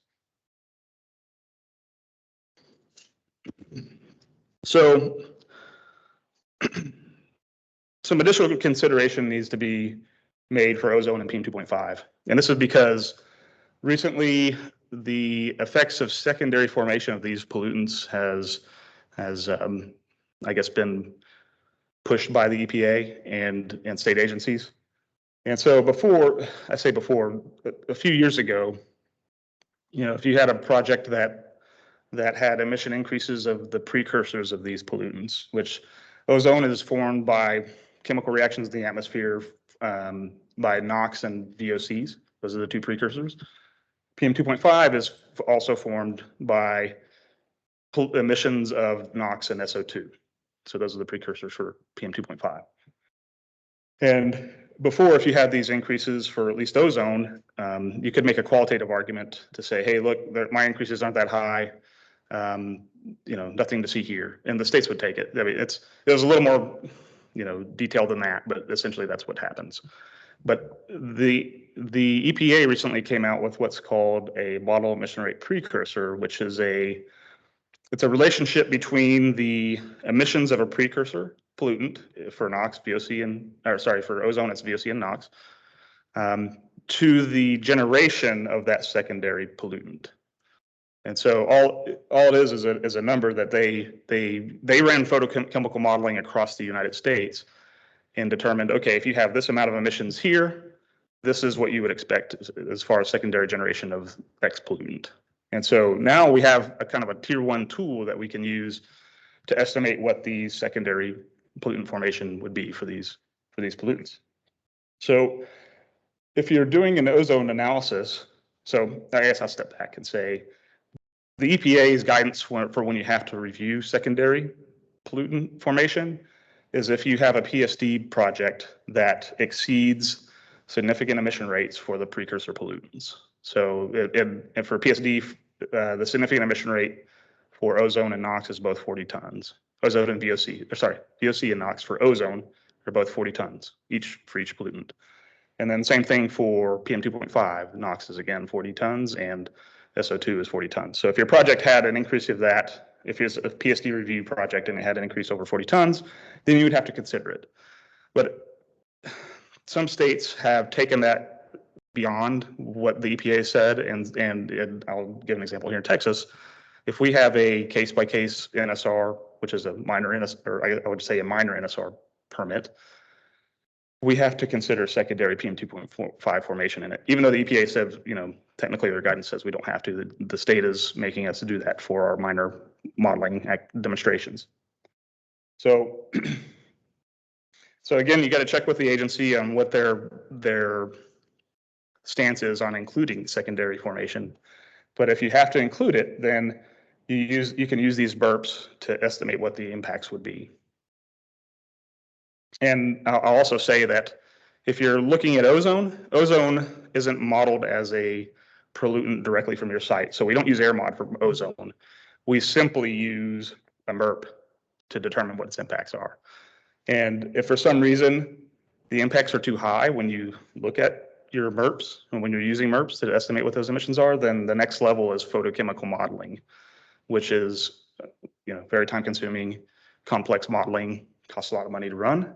But that's the next step. If for some reason you have a really large project that is having or exceeding the ozone max when you're using MERPs to make the demonstration. And when you're doing PM 2.5, if you're considering secondary impacts for PM 2.5, those are added on top of the impacts that you get from the model. So if you have PM 2.5 emissions directly from your facility, you get a model concentration for those activities, then you add the secondary formation on top of that, and then add the background concentration to that and compare it to the NACs. So let's just say we've run a site-wide model and we exceed the NACs. What do we do? Well, there's some options to think about.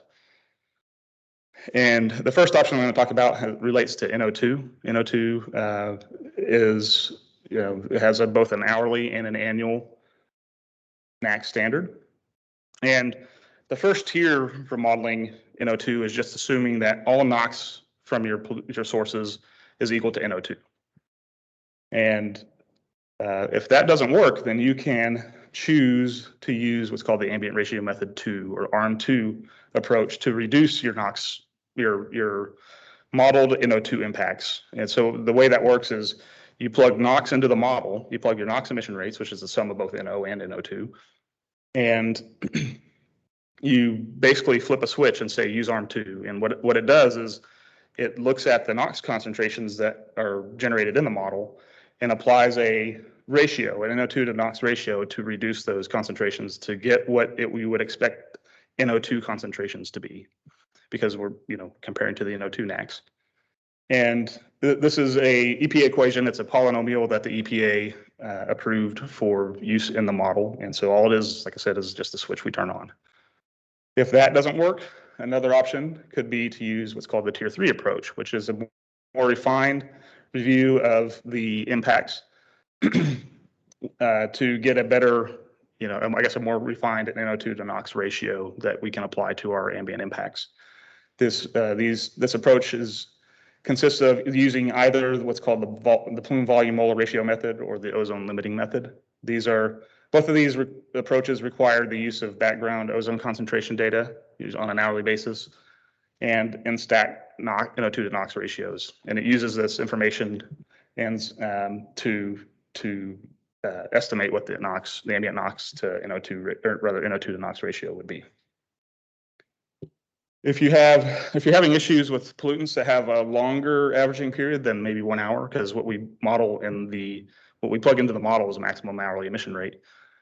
For example, if you're modeling PM2.5 and the short-term standard for PM2.5 is on a 24-hour average basis, and let's just say you're having issues from an engine that only runs 1 hour a day, and maybe is doing its periodic maintenance 1 hour a day, maybe it could be even 1 hour a week.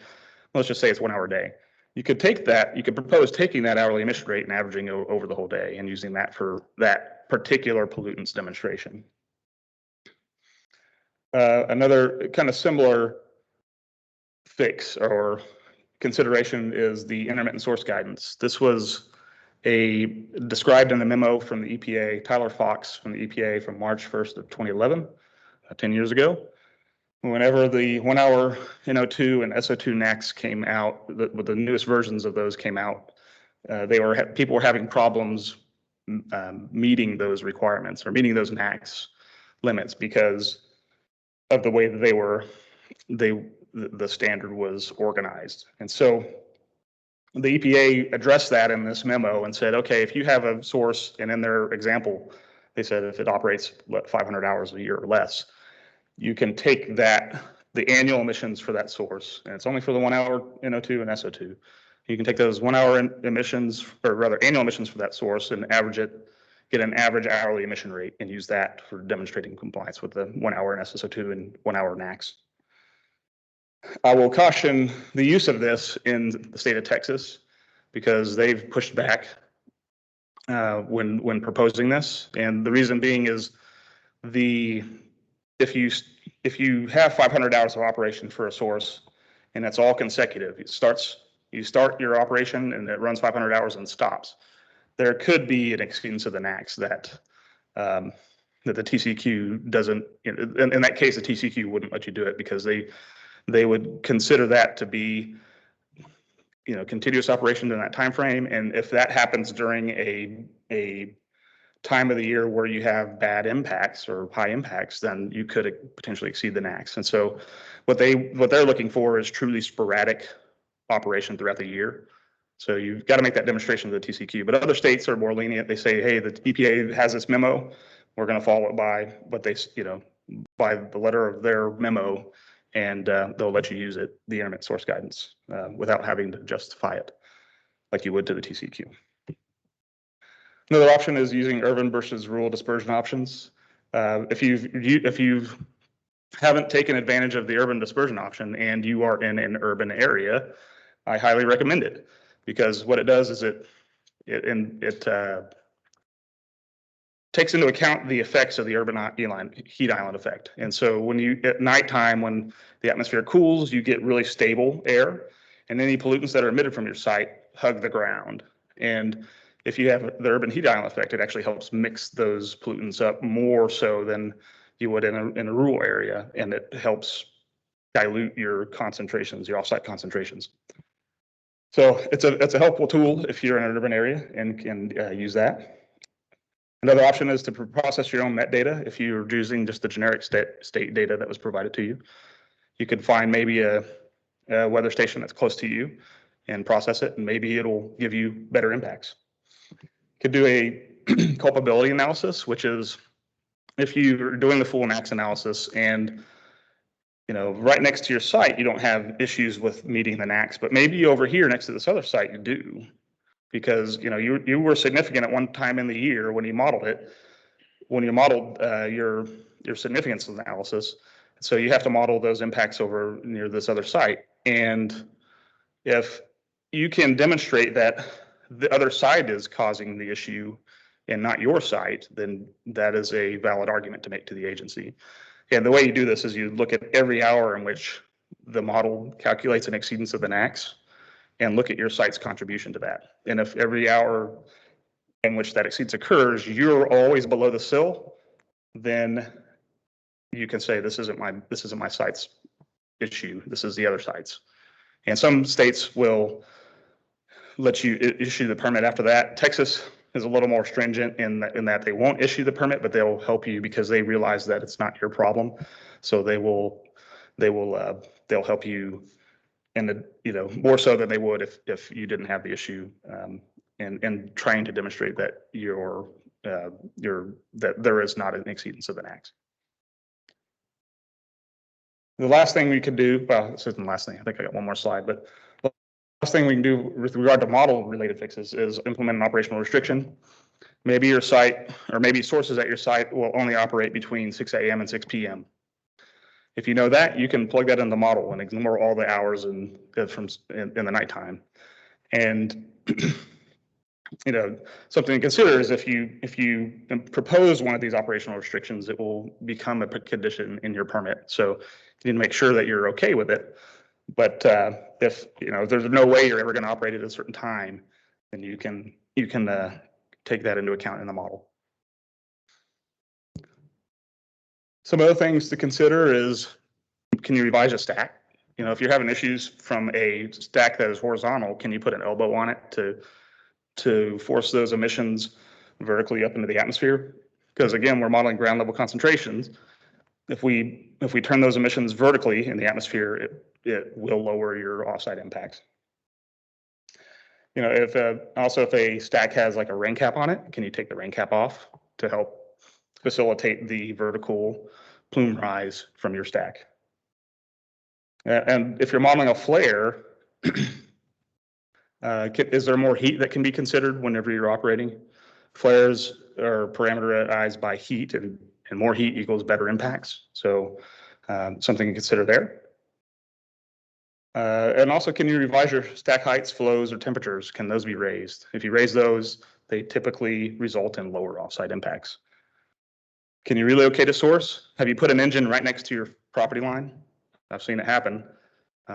If you do that, usually the engines are low or are short stacks that have high impacts close to where they're emitting from. So if you can move that to a more central location and facility, it may help you. And also, can you get a better size distribution? Maybe you're looking at PM10 or 2.5 impacts, and you've assumed that they equal PM10. The emissions are equal to PM10. Can you get better information on a size distribution to lower your PM2.5 impacts? Can you get better property line info? Sometimes property lines, we always like to start with the best data, but sometimes we just don't have it, maybe at one of these oil fields or something.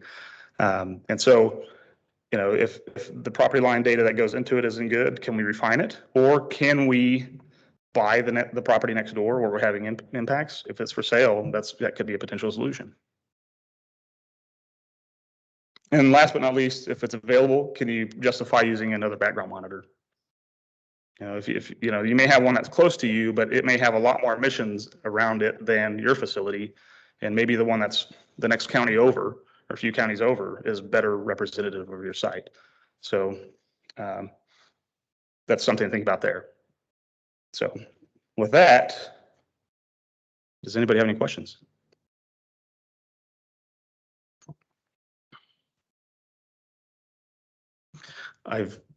Everybody's awake, so. What is the most extreme modeling case you've ever had? Extreme modeling, I haven't had to do photochemical, but PSD is, that's the big daddy. It takes a lot of time and effort.